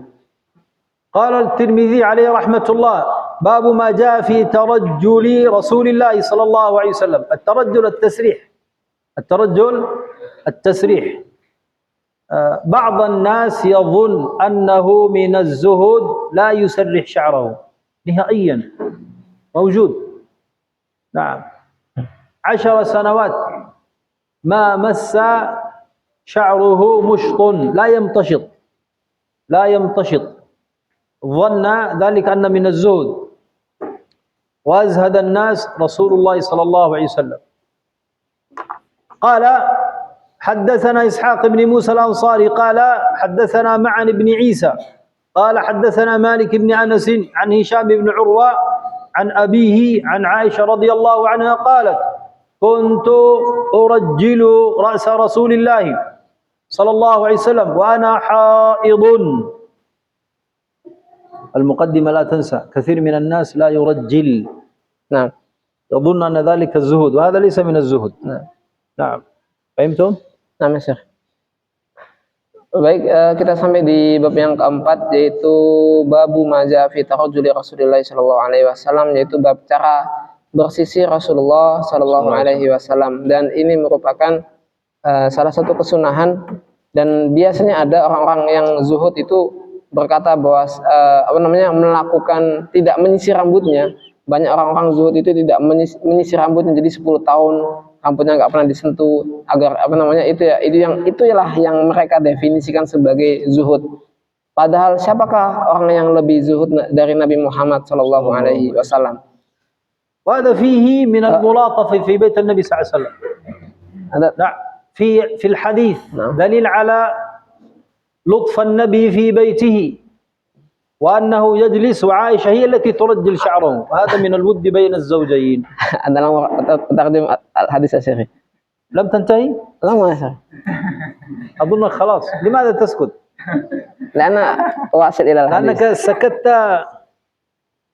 مسافة أظن خلاص. تفضل. Nah, dari Ishaq bin Musa al-Ansari menceritakan kepada kami, ia berkata Ma'an bin Aisyah menceritakan kepada kami, ia berkata Malik bin Anas menceritakan kepada kami dari Hisham bin Urwah dari ayahnya dari Aisyah radhiyallahu anhum. Nah, ia berkata aku pernah menyisir rambut Rasulullah sallallahu alaihi wasallam dan saat itu aku sedang haid. Dan sebagaimana faedah yang pertama disampaikan kepada Syekh tadi, bahwasanya salah satu rasa kasih sayang atau romantisnya di antara bentuk rumah tangga Rasulullah SAW, yaitu seorang istri menyisir rambut suaminya. وبه قال حدثنا يوسف بن عيسى قال حدثنا وكيع قال حدثنا الربيع ابن صبيح عن يزيد بن أبان هو الرقاشي عن أنس بن مالك رضي الله عنه قال كان رسول الله صلى الله عليه وسلم يكثر دهن رأسه وتسريح لحيته ويكثر القناع حتى كأن ثوبه ثوب زيات. نعم. Dari Yusuf bin Isa menceritakan kepada kami, ia berkata, Waqi' menceritakan kepada kami, ia berkata, Ar-Rabi' bin Sabih menceritakan kepada kami dari Yazid bin Abban, yakni Ar-Raqashi dari Anas bin Malik, ia berkata Rasulullah Shallallahu Alaihi Wasallam sering meminyaki rambutnya, menyisir janggutnya, dan beliau sering menutupi kepalanya dengan kain setelah diberi minyak sampai pakaian beliau seperti pakaian orang yang selalu memakai minyak. وهذا فيه استخدام الزيت من المباح ولو الإنسان قصد أن يكون مقتديا برسول الله أجر على ذلك لأن فعل المباح بنية التقرب إلى الله عز وجل يؤجر الإنسان على ذلك. فيا أخوات ما أكثركن مع المباح فانووا أن ذلك سنة فيكتب لكم الثواب من الله تعالى. نعم. Baik, dari hadis ini kita mengambil sebuah faedah bahwasanya Rasulullah Shallallahu Alaihi Wasallam di sini disebutkan bahwasanya beliau sering memberikan minyak rambutnya, artinya dikasih minyak rambut pada rambutnya, dan ini merupakan suatu hal yang mubah pada hakikatnya. Tapi kalau seandainya hal ini kita niatkan untuk mendekatkan diri kepada Allah, kita niatkan untuk bisa mencintai Rasulullah, maka hal itu bisa menjadikan pahala. Oleh karena itu para teman-teman akhwat, banyak hal-hal mubah yang telah ditetapkan ini yang terkadang itu identik dengan diri kalian, kayak yang istilahnya di sini disebutkan memberikan minyak pada rambutnya. Oleh karena itu ketika teman-teman nanti ngasih minyak rambutnya, tentunya agar bisa untuk diniatkan mendekatkan diri kepada Allah, agar bisa mengikuti bentuk cinta kepada Rasulullah Sallallahu Alaihi Wasallam. وفي الحديث ويكثر القناع وهذا يدل على حسن تدبير النبي صلى الله عليه وسلم. حسن التدبير. ما هو القناع؟ القناع عبارة عن قماش مثل الطاقية، هذه مثل الطاقية. Oke, ada. مثل الطاقية. Hafizul ada sih. مثلها تماما. ليس هذا. لا. لأن العمامة بيضاء. بعد أن يستخدم النبي الزيت في رأسه فيلبس القناع هذا. يلبسه تحت ويلف العمامة عليه حتى الزيت لا يصيب العمامة. وهذا من حسن التدبير. نعم. Baik, dan di sini disebutkan bahwasanya cara baik Rasulullah Shallallahu Alaihi Wasallam dalam menjaga rambutnya, husnul tadbir, itu pola atau cara atau tadbir itu mengatur ya, pokoknya intinya seperti itu. Nah, ini ingin mengatur rambutnya atau cara terbaik Rasulullah Shallallahu Alaihi Wasallam dalam menjaga rambutnya tadi. Jadi setelah rambut Rasulullah dikasih minyak, kemudian ditutupi pakai peci, bukan peci ini tapi peci yang bulat, kayak dipakai Hafizul ini. Nah, bukan peci nasional tapi peci bulat. Kemudian setelah itu baru dikasih imamah, dikasih sorban. Jadi gak langsung sorban. Kalau misalkan langsung sorban nanti takut sorbannya kena minyak. Nah, وبه قال حدثنا هناد ابن السري قال حدثنا أبو الأحوص عن أشعث ابن أبي الشعثاء عن أبيه عن مسروق عن عائشة رضي الله عنها قالت إن كان رسول الله صلى الله عليه وسلم لا يحب التيمم في طهوره إذا تطهر وفي ترجله إذا ترجل وفي انتعاله إذا انتعل. Dari Hamad bin As-Sari menceritakan kepada kami, ia berkata Abul Ahwas menceritakan kepada kami dari Ash'ad bin Abi Ash-Sya'sa, dari ayahnya, dari Masruq, dari Aisyah, ia berkata, Rasulullah Shallallahu Alaihi Wasallam suka mendahulukan anggota tubuh yang kanan ketika bersuci, ketika menyisir, dan ketika memakai sandal. المقصود ماذا؟ يا أخوات هذا لكم أنتم خاصة. تقولون ماذا؟ المشط هذا سيسير. نعم. إذا مسكت السيسير لا تمسكي في الوسط، تبدأ من هنا، لا، نعم، في البداية من هنا، اليمين هذا أولا، ثم اليسار هنا، ليس البداية من الوسط. التيمم من هنا واليسار من هنا. وكذلك أنتم سنة لو أتيت بها لكان سنة، لا تبدأ من الوسط، تبدأ من الوسط لا، ولا تبدأ من اليسار لا، ولكن تبدأ الشق الأيمن هذا أول ثم الشق الأيسر. نعم، تعلموا السنن، تعلموا السنن، تقيد بأفعال السنة تهدى لكل خير. نعم. Baik, jadi buat teman-teman semuanya, tentunya para akhwat yang tentunya sering menyisir gitu ya. Jadi kalau andai kata kita menyisir, maka hendaknya jangan dimulai ambil dari bagian tengah. Jadi kan ada dua bagian nih, kepala nih kan misalkan. Maka sebelah sini diambil dulu, meskipun ke belakang ambillah bagian kanan.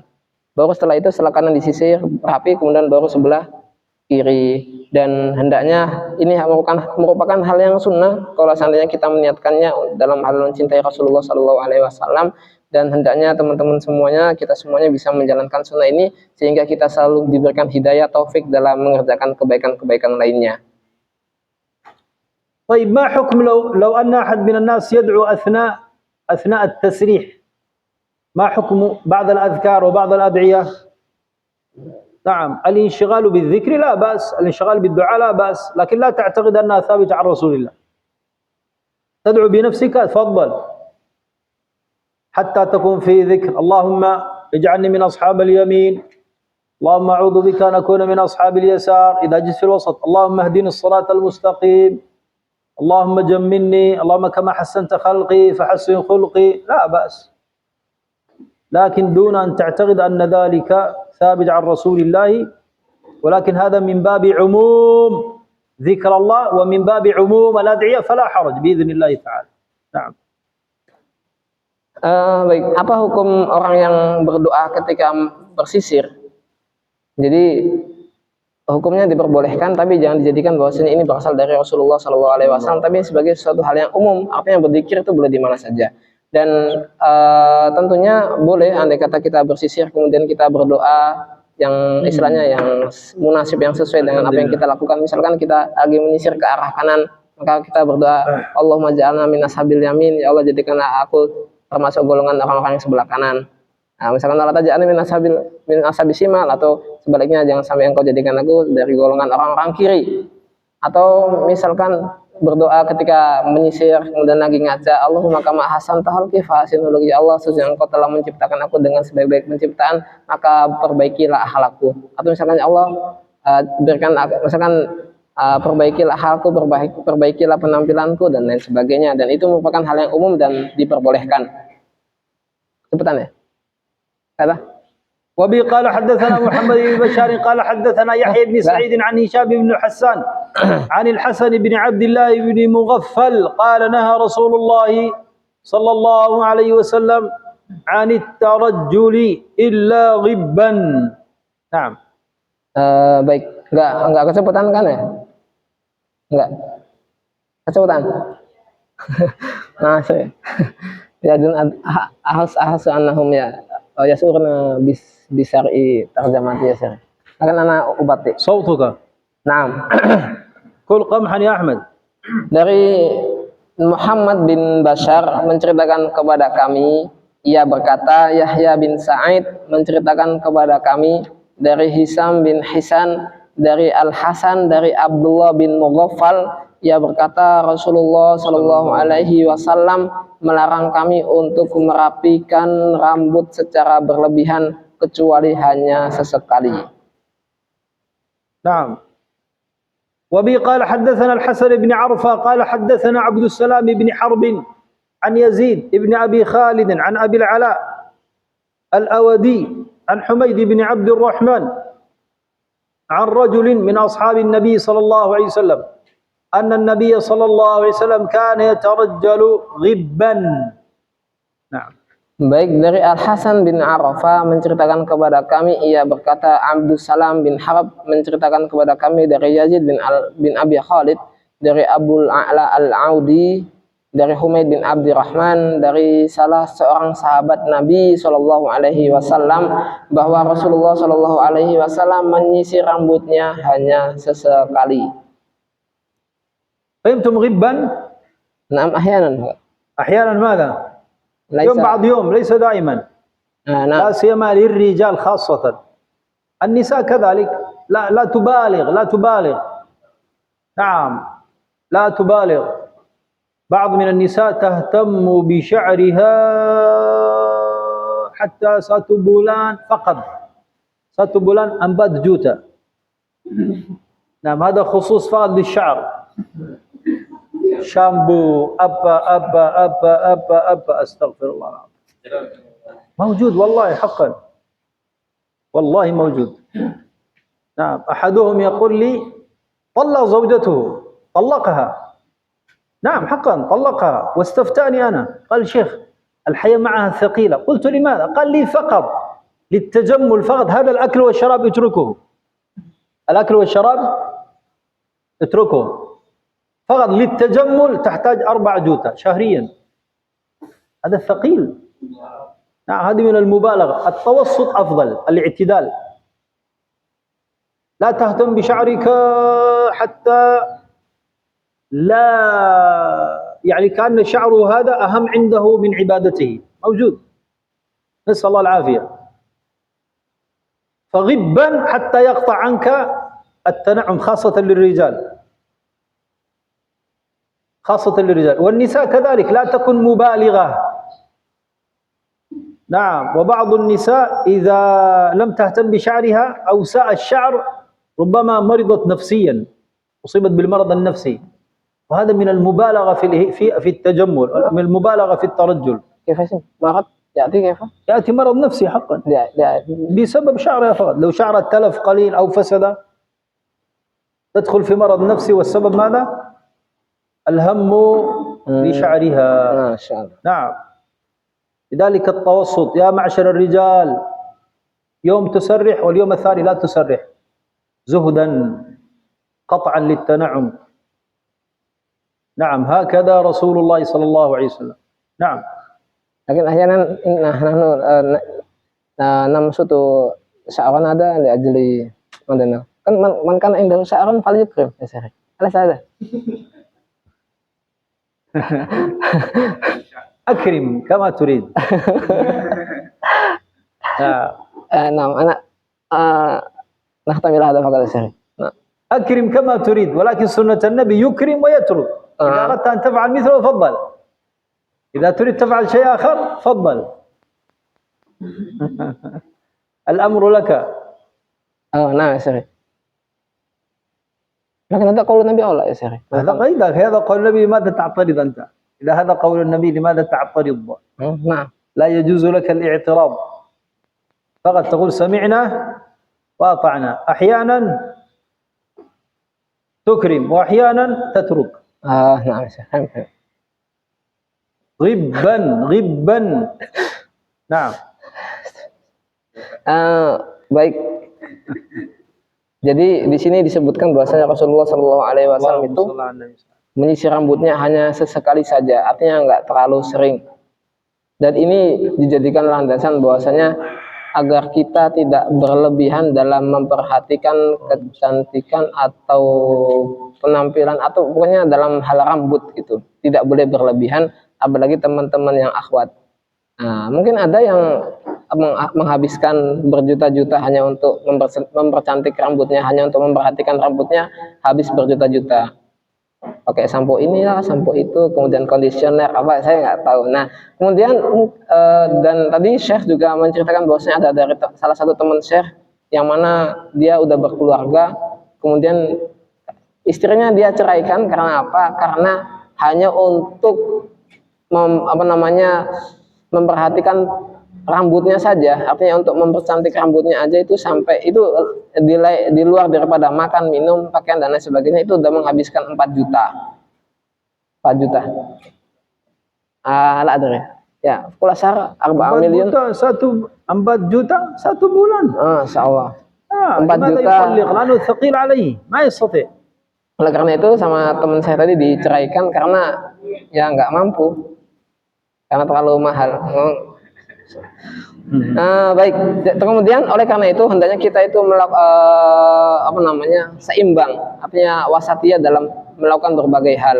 Jadi terkadang ada istilahnya bahkan yang udah benar-benar memperhatikan rambutnya saking berlebihannya, kemudian misalkan rambutnya itu rusak dikit aja pasti dia sakit. Karena apa ya? Karena secara psikologis dia istilahnya karena perfect gitu ya. Misalkan rambutnya udah bagus kemudian kena sedikit misalkan kena tinta, kena cat atau dan sebagainya udah langsung sakit. Ya karena istilahnya ya keserang secara mentalnya keserang gitu ya kan, karena dia maunya rambutnya itu benar-benar perfect, kemudian ketika itu terjadi kesalahan atau istilahnya kecelakaan atau apa namanya sehingga rambutnya sedikit rusak dia langsung sakit karena hal demikian. Oleh karena itu hendaknya kita semua dalam memperhatikan rambut ini dilakukan secara seimbang, tidak berlebih-lebihan.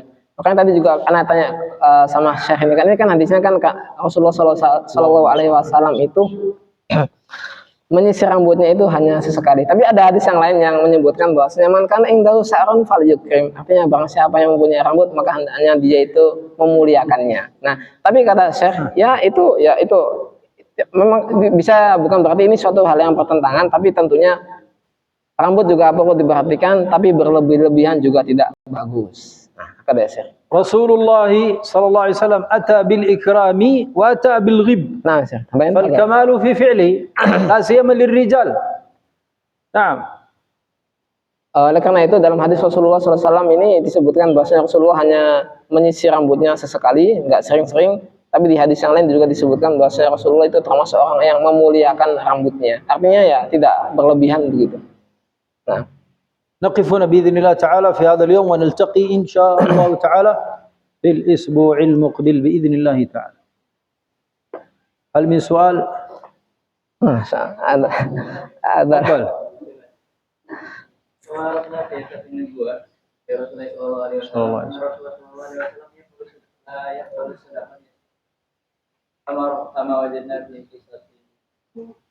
ايش يقول؟ soalnya ya Syekh, hal la yaqbalu sadaqah qas Nabi sallallahu alaihi wasallam wa hal jaza alaina alla naqbalu sadaqah wa hal dhalika min as-sunnah ya Syekh. Kalau مثلا جاء إلينا شخص ya Syekh yu'tina sadaqah as'al anta kayfiyah akhudhu aslimuhu aw nuraddu ya Syekh. طيب السائل يسأل تريد تترجم تفضل ترجم السؤال. Baik, tadi ada pertanyaan dari Ihsan bahwasanya di zaman Rasulullah SAW dahulu bahwasanya Rasulullah kalau dikasih sedekah itu ditolak gitu ya. Kalau seandainya ada orang datang kepada kita, kalau ada yang datang kita kemudian ngasih sedekah, kira-kira kita tolak apa kita terima? Sedangkan kalau kita mau mengerjakan sunnah Rasulullah tentunya harus ditolak gitu. Tentunya. Nah, Mas.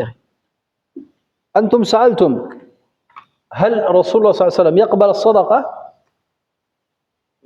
يقبل. لا لحظة، النبي صلى الله عليه وسلم يقبل الصدقة ولكن لا يأكل منها.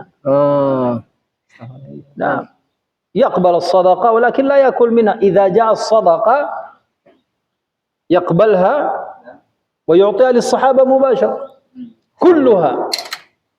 نعم، لما جاء سلمان في اليوم الأول بالتمر قال صدقة، النبي أخذ وأعطى لأصحابه مباشرة. هذا دليل على أنه قبله الصدقة، لأن النبي صلى الله عليه وسلم النبي يمثل صفتين اعتبارية، هو نبي وهو حاكم المسلمين، يقبل الصدقة على اعتبار أنه حاكم. نعم، لأن بيت المال تحته صلى الله عليه وسلم، بيت مال المسلمين تحته، ولكن لا يأكل من الصدقة، لا هو ولا آل بيته. في ثاني يوم لما سلمان غير اللفظ، وهذا دليل على أن الأحكام في الإسلام تبنى على الألفاظ. سلمان قال صدقة، صح؟ النبي ما أكل منها. طيب اليوم الثاني سلمان قال هدية، والمعطى تمر تمر، ما في فرق، لكن هذا تمر بنية الصدقة وهذا تمر بنية الهدية. ثاني يوم لما قال بنية الهدية، النبي صلى الله عليه وسلم قبل وأكل منه، ثم أعطى أصحابه لأنها هدية. نعم. فآل بيت، فمن تحرم عليه الصدقة؟ تحرم الصدقة تحرم على آل بيت النبي صلى الله عليه وسلم. نعم، كل آل بيت النبي تحرم عليهم. لكن بعض العلماء فصل، آل بيت النبي صلى الله عليه وسلم فيهم سعة، آل بيت النبي واسع، البيت النبي واسع، فقال تحرم الصدقة على من يعطى الفي، الخمس، الفي الخمس، الذي يعطى من الفي لا يأكل الصدقة. نعم، لأن هذا دل على أنه قريب في آل البيت، ليس نسبه طويل، لا. نعم، لكن الأفضل لكل آل بيت النبي صلى الله عليه وسلم لا يأكلون الصدقة، هذا أكمل في حقهم. أما غير آل البيت في حقه يجوز أن يأكل الصدقة، ليس في حرج. نعم، يجوز أن يأكل الصدقة، ليس هنالك حرج، ولا تترفع من أكل الصدقة، ما في شيء. لكن إذا لا تريد الأمر لك. نعم، إذا لا تريد الأمر لك. نعم، لأن باب الزهد يا إحسان، باب الزهد واسع، أنت تريد زهدا لا تأكل الصدقة، تفضل. نعم، ما في شيء، لا حرج. Ada هنا شيخ في الورق، ada كأنه يصور. لا بأس، اترك، أنا رأيتها غالبا. لا بأس، اترك. أنا رأيتها ليس الآن، قديما. لا بأس، اترك. لا بأس. Unabihu ya sih. اترك. إذن الذي يأكل في لا ينال صدقة. هذا قول بعض أهل العلم. فمن أهل البيت الذي يأكل في يا شيخ. إذن أهل البيت، لا، أهل البيت الذين يأخذون الفي ما زال في السعودية موجود، الحكومة تعطيهم. في يا شيخ. نعم، في مكة موجود. الذي يأكل في لا يقبل صدقة. الذي يعطى الخمس من ما زال في السعودية في مكة موجود من آل بيت النبي صلى الله عليه وسلم، وأسماء مثبتة في الحكومة السعودية، وشهريا يعطوا من الدولة، شهريا يعطوا. إذن لا يأكل صدقة، لا يأكل. نعم. وأنا التقيت ببعضهم، منهم الشريف بوعيجان، اسمه هكذا بوعيجان، يعطى من الحكومة. Baik, mungkin tadi ada terjemahannya agak kurang lengkap ya. Jadi Rasulullah tadi dalam kisahnya bersama Salman tadi, apakah Rasulullah menolak sedekah? Tidak menolak sedekah. Artinya Rasulullah menerima sedekahnya tapi tidak makan. Kan Rasulullah kan tetap diterima sama Rasulullah, tapi setelahnya nggak dimakan Rasulullah, tapi dikasih ke sahabat-sahabatnya. Beda kasusnya ketika di hari yang kedua, bendanya tetap sama, bendanya tetap kurma, tapi lafaz yang disampaikan Salman itu berbeda di hari yang kedua, karena Salman mengatakan di hari kedua itu ini sebagai hadiah. Maka ketika disebutkan Salman sebagai hadiah, maka Rasulullah menerima dan memakannya. Dan Rasulullah ini tentunya pada diri beliau ini terkumpul dua posisi. Yang pertama sebagai posisi pemimpin, dan yang pertama sebagai posisi Nabi. Oleh karena itu sebagai posisi pemimpin dia terima, sebagai posisi Nabinya beliau nggak makan dari hasil sedekah itu. Nah kemudian memang dalam hal ini Ahlul Bait tidak boleh memakan sedekah.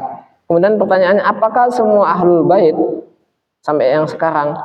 Kalau kata Syekh itu, yaitu kalau yang dimaksud dengan Ahlul Bait yang tidak memakan sedekah itu beberapa ulama mengatakan yaitu ahlul bait yang mendapatkan fai atau jatah dari pemerintah yang ada di Saudi itu tidak boleh makan sedekah. Jadi di Saudi itu udah ada nama-nama orang keturunan Nabi Muhammad, ahlul bait Nabi Muhammad SAW yang mana itu mendapatkan dana langsung dari pemerintah dan tentunya tidak boleh memakan sedekah. Kalau misalkan ahlul bait termasuk ahlul bait tapi dia tidak mendapatkan faid, tentunya diperbolehkan untuk memakan dari sedekah. Dan adapun kita yang tidak misalkan tidak termasuk ahlul bait dan keturunan Nabi Muhammad SAW, tidak ada masalah kalau seandainya kita memakan makanan atau makanan dari hasil sedekah. Nah. تفضل سزبير تفضل. ممكن تشرح لنا يا شيخنا الفرق بين الصدقة والهدية حتى يستطيعون الفرق بين فقها يعني لماذا فرق هنا؟ نعم الصدقة المقصود بالصدقة ماذا؟ هي الصدقة في الغالب تخرج بنية التصدق، والهدية تخرج بنية التصدق. لكن لماذا آل البيت لا يأكلون الصدقة؟ لأن الصدقة يقولون هي من الطهر لك، أنت تتطهر، أنت معي؟ أنت تريد تتزكى، تريد تطهر نفسك من الذنوب من المعاصي، فالصدقة طهر لك. وبهذا المعنى كأنما الصدقة عندما أنت تخرجها هي طهر لك، ولكنها كأنها متسخة بذنوبك أنت، متسخة بمعاصيك، لأنك تقصد التطهر. فهمتم؟ تقصد التطهر من المعاصي، التوبة من الذنوب، تتصدق. فكأنما الصدقة هنا حتى في الحديث هي أنجاس أو رجس من المعاصي، من الذنوب الزام، وإنما تنوي الطهر. فلماذا لآل البيت لا يجوز؟ لأنها كأنها أوساخ الناس، كأنها أوساخ للتصدق. واحد مريض يتصدق بنية هذا الولد يشفى، أوكي. واحد وقع في معصية يتصدق بنية أن يغفر الله له. فالصدقة متعلقة بالأنجاس، وإنما تقع من باب الطهر، أليس من باب التوبة تطهرا. فلما كانت من باب الطهر كأنها تحمل أنجاس الناس، وآل البيت هم أطهر، نعم أطهر. فلذلك من هذا الباب لا يجوز في حقهم.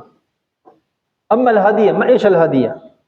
الهدية أنت تقصد مطلق الهدية فقط. الهدية لا تتعلق بتوبة. إذا نويت التوبة كأنما هي صدقة ليس هدية، نعم. وإذا أخرجتها لمرض هي صدقة ليس هدية. إذا أخرجتها عن ميت فهي ليس هدية، لا هي صدقة، نعم، لأنها متعلقة بذنب الميت، متعلقة بمرض الولد، متعلقة بتوبتك، فهي ليس هدايا، هذه صدقات، نعم. فتخرج بهذه النية. أما الهدية ليس متعلقة بأي شيء بالنسبة لك أنت، وإنما تخرجها شكرا لله لا بأس، وشكرا لصاحبك هذا لمقامه. فكأنك أعطيته المال وما نويت شيء ناقص. لا تنوي صدقة عن ميت، هذه صدقة، لا، وإنما مال هدية، فكأنما المال طيب ليس فيه نوايا ناقصة. ومن هذا الباب هو مال طيب جاز لآل البيت. أما الصدقة لتعلقها بالأنجاس والذنوب والتوبة فكأنما هذا المال متسخ، فلا يجوز لآل البيت حقا. يعني مثلا واحد ميت، أنت معي؟ الميت هذا تريد تتصدق عنه، متعلقة بمن؟ الميت. بالغفران للميت. إذن كأنما الصدقة فيها ماذا؟ للتغفير. الميت عنده سيئات أو لا؟ نعم. طيب إذا الصدقة فيها نجاسة وهي سيئاته وأنت خرجت حتى هذه المعاصي تغفر له. نعم، أنت ما خرجت إلا بهذه النية، فكأنها تقع من باب الصدقة وليس من باب الهدية. أما الهدية الأصل فيها ما متعلقة بذنب، ما متعلقة بمعصية، ما متعلقة بتوبة، وإنما تخرجها شكرا لله تعالى وشكرا لصاحبك لمقامه، فهي متعلقة به ذاتا. حافظون، هذه هدية لك، فالعطاء هدية لذاته، أنا ما نويت شيء آخر، لكن إذا صدقة ممكن هذه صدقة. حافظون، تفضل. وأنا أنوي هذا المال للميت ذاك، الثواب يذهب لمن؟ الثواب يذهب لمن؟ للميت. نعم، هذا والله تعالى أعلم. أنت قصدت هذا أو تريد معنى آخر؟ أستاذ زبير، قصدت هذا أو تقصد شيء آخر؟ هذا نسأل الله عز وجل التوفيق. إن شاء الله. نكتفي بهذا. الأخوات بدأنا يتململن، نعم، يشتغن إلى ناسي. تفضل. من جوجل. موجود سؤال أخوات؟ Gak ada إذا mau nasi cepat. Nah, ما في سؤال تريد الذهاب؟ ها؟ موجود سؤال أو لا؟ تفضل. لكن لبيك. تريد تترجم؟ Nah, ترجم، تفضل. terjemahannya. Baik, diringkas dari apa yang disampaikan Ustaz Jabir tadi terkait 6 pertanyaan Ustaz Jabir tadi terkait, kalau ada kurang itu saat dikoreksi. Terkait apa bedanya antara hadiah dan sedekah, gitu kan? Kenapa Ahlul Bait nggak boleh menerima sedekah, sedangkan dapat menerima hadiah? Ringkasnya, sedekah itu kebanyakan itu dikeluarkan dengan niat mensucikan dari harta kita. Jadi terkadang sedekah itu lebih ada hubungan dengan kitanya. Misalkan kita melakukan maksiat kemudian kita mengeluarkan suatu harta, maka itu harta tersebut harta tersebut tentunya untuk mensucikan dosa-dosa kita. Nah, ini namanya sedekah. Misalkan ada mayit kemudian kita bersedekah untuk si mayit, itu namanya sedekah. Artinya sedekah itu seakan-akan bentuk sebuah kotoran yang kita keluarkan atau najis yang kita keluarkan untuk mensucikan diri kita. Itu sedekah. Jadi ada niat tertentu misalkan untuk mensucikan diri, untuk membersihkan apa yang ada di diri kita, misalkan dari dosa, dari maksiat dan lain sebagainya, itu bentuknya namanya sedekah. Jadi ada hubungan dengan diri kita. Tapi kalau hadiah itu ya zatnya hadiah itu tersebut nggak ada hubungan dengan kita. Bentuknya sebagai rasa syukur kepada Allah atau sebagai rasa terima kasih kepada teman kita. Nggak ada hubungan kita mau mensucikan diri, untuk menggugurkan dosa-dosa kita, nggak ada hubungannya. Jadi hanya zat hadiah itu sendiri. Oleh karena itu para Ahlul Bait Ahlul Bait tentunya lebih suci daripada hal itu, sehingga tidak menerima yang seakan-akan sedekah itu sebagai bentuk kotoran yang kita keluarkan untuk mensucikan diri kita. Adapun kalau hadiah, tentunya hadiah tidak ada sesuatu yang kita harapkan daripada pemberian itu, cuma sebagai bentuk terima kasih atau rasa syukur kepada Allah Subhanahu wa taala, dan tentunya itu harta yang baik dan itu boleh dimakan oleh para Ahlul Bait. Ringkasnya seperti itu mungkin. Nah. Assalamualaikum ya Syekhna. Amin. Barakallahu fikum. Hal yumkinuna an naqul anna al-jamadat laha hayatun hawlana sayakunu syuhada yawm al-qiyamah lana aw alaina. Fafida min al-fa'idah allati dhakartum fil hadith 18 anna mawdi' as-sujud yabki li mawti as-salihin. Fafidna barakallahu fikum. لا شك الجمادات من حولك لها حياة، إلا أن الحياة أنت لا تفهمها. لذلك النبي صلى الله عليه وسلم هنالك في الحديث لما جاء وابصة رضي الله عنه وأرضاه يسأل من اليمن، يسأل عن العلم، فالنبي قال له ماذا؟ ما مررت بشجر ولا حجر إلا شهد لك يوم القيامة. وابصة يسأل من اليمن. يسأل عن البر والإثم، فالنبي صلى الله عليه وسلم قال له ما مررت بحجر ولا شجر إلا شهد لك يوم القيامة. هذا دليل على أن الشجر يتحدث والحجر يتكلم.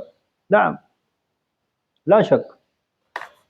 والمؤذن إذا أذن ما بلغ صوته مبلغ، صوته ذهب إلى هناك، مر بالأشجار، مر بالأحجار، تشهد له يوم القيامة. نعم. فالجمادات تحس. نعم. وأحيانا من كرامات الصالحين يسمعونها، مثل ما وقع لرسول الله صلى الله عليه وسلم. المنبر بكى، الخشب خشب kayu bisa nangis? Bisa. Ya. Batu bisa apa? Bisa acara? Bisa. Nah. Al-hasa, batu. Al-hasa sumi'a tasbihahu. Naam yusabbih. Naam. Wasyajara bisa jalan? Bisa? Hah? Bisa jalan? Oh. نعم. نعم. النبي صلى الله عليه وسلم شجرة هنا قال تعالي، جاءت الشجرة. نعم. بيسا. هذا كله هذه القصة موجودة. نعم. جاءت الشجرة تخض، خرجت الشجرة من الوجاد تمشي وشهدت ثم رجعت. نعم. هذا من كمال الإعجاز. فالجمادات لها حياة، أما حياتنا نحن لا نحس، فلا شك في ذلك. ها؟ له حياة بإذن الله. مثل ما قال ربنا: وإن من شيء لا يسبح بحمده ولكن لا تفقهون تسبيحه. كل شيء يسبح. نعم. Baik, tadi ada pertanyaan dari peserta yang ada di Google Meet, bahwasanya apakah benda-benda mati yang ada saat ini itu sebenarnya hidup dan akan menjadi saksi kita di hari kiamat kelak? Jawabannya adalah iya, benar. Jadi benda-benda yang kita lihat hari ini yang seakan-akan tidak hidup, kayak sajadah, kayak buku, meja, bolpen, HP yang antum hari ini pegang semuanya, pada hakikatnya mereka itu hidup. Yang kita kira hari ini nggak bisa ngapa-ngapain, pada hakikatnya dia ini hidup dan nantinya akan menjadi saksi kita, akan menjadi saksi kita atas apa yang kita lakukan di dunia ini. Sebagaimana ketika sahabat namanya Wabisah, beliau dari Yaman, kemudian datang kepada Rasulullah SAW, dan ketika itu Rasulullah SAW memberikan suatu perkataan yang mana tidaklah suatu tempat, suatu pohon, suatu batu yang kamu lewati dari Yaman ke sini, bahwasanya mereka itu hidup. Artinya akan bersaksi atas perjalananmu nanti di yaumil qiyamah kelak. Artinya semua yang kita dapati hari ini itu akan menjadi saksi kita di akhirat kelak. Sebagaimana kita azan, misalkan kita azan, maka sampai mana suara kita itu menjangkau tempat itu, misalkan sejauh itu pohon itu mendengar suara azan kita, maka pohon tersebut akan bersaksi bahwasanya kita pernah azan. Dan Rasulullah SAW juga pernah, apakah pohon itu bisa berjalan? Tentu kalau kita hari ini mana bisa berjalan, kalau akarnya menjulang ke bawah dengan kuat. Tapi ada kisah bahwasanya Rasulullah SAW pernah menyuruh sebatang pohon untuk mendekat kepada dia, dan ketika itu pohon itu mendekat kepada Rasulullah SAW. Oleh karena itu, apa yang kita lihat hari ini dari HP kita, kemudian dari semuanya, pakaian kita dan lain sebagainya yang kita pakai di keseharian kita, yang kita terlihat seakan-akan itu benda mati, pada hakikatnya dia adalah hidup dan akan menjadi saksi atas apa yang kita lakukan di dunia ini. Allah musta'an. Akhwat, hal min soal? Allahumma ya wahid ya ahad ya fard ya samad ya hannan ya mannan ya dzal jalali wal ikram ya hayyu ya qayyum. Allahumma salli wa sallim ala sayyidina Muhammadin fil awwalin, Allahumma salli wa sallim ala sayyidina Muhammadin fil akhirin. اللهم صل وسلم على سيدنا محمد في الملأ الأعلى إلى يوم الدين. اللهم نسألك علما نافعا، اللهم نسألك علما نافعا، اللهم نسألك علما نافعا، اللهم نسألك رزقا واسعا، اللهم نسألك رزقا واسعا، اللهم نسألك رزقا واسعا. اللهم صب الخير على هذا المكان صبا، اللهم صب الخير على هذا المكان صبا، اللهم صب الخير على هذا المكان صبا، ولا تجعل عيشنا ولا عيشهم كدا. اللهم انصر إخوتنا المجاهدين في فلسطين، اللهم انصر إخوتنا المجاهدين في فلسطين. ربنا آتنا في الدنيا حسنة وفي الآخرة حسنة وقنا عذاب النار. وصلى الله تعالى على سيدنا محمد وعلى آله وصحبه وسلم. سبحانك اللهم وبحمدك نشهد أن لا إله إلا أنت نستغفرك ونتوب إليك. ثم السلام عليكم ورحمة الله وبركاته. Assalamualaikum warahmatullahi wabarakatuh.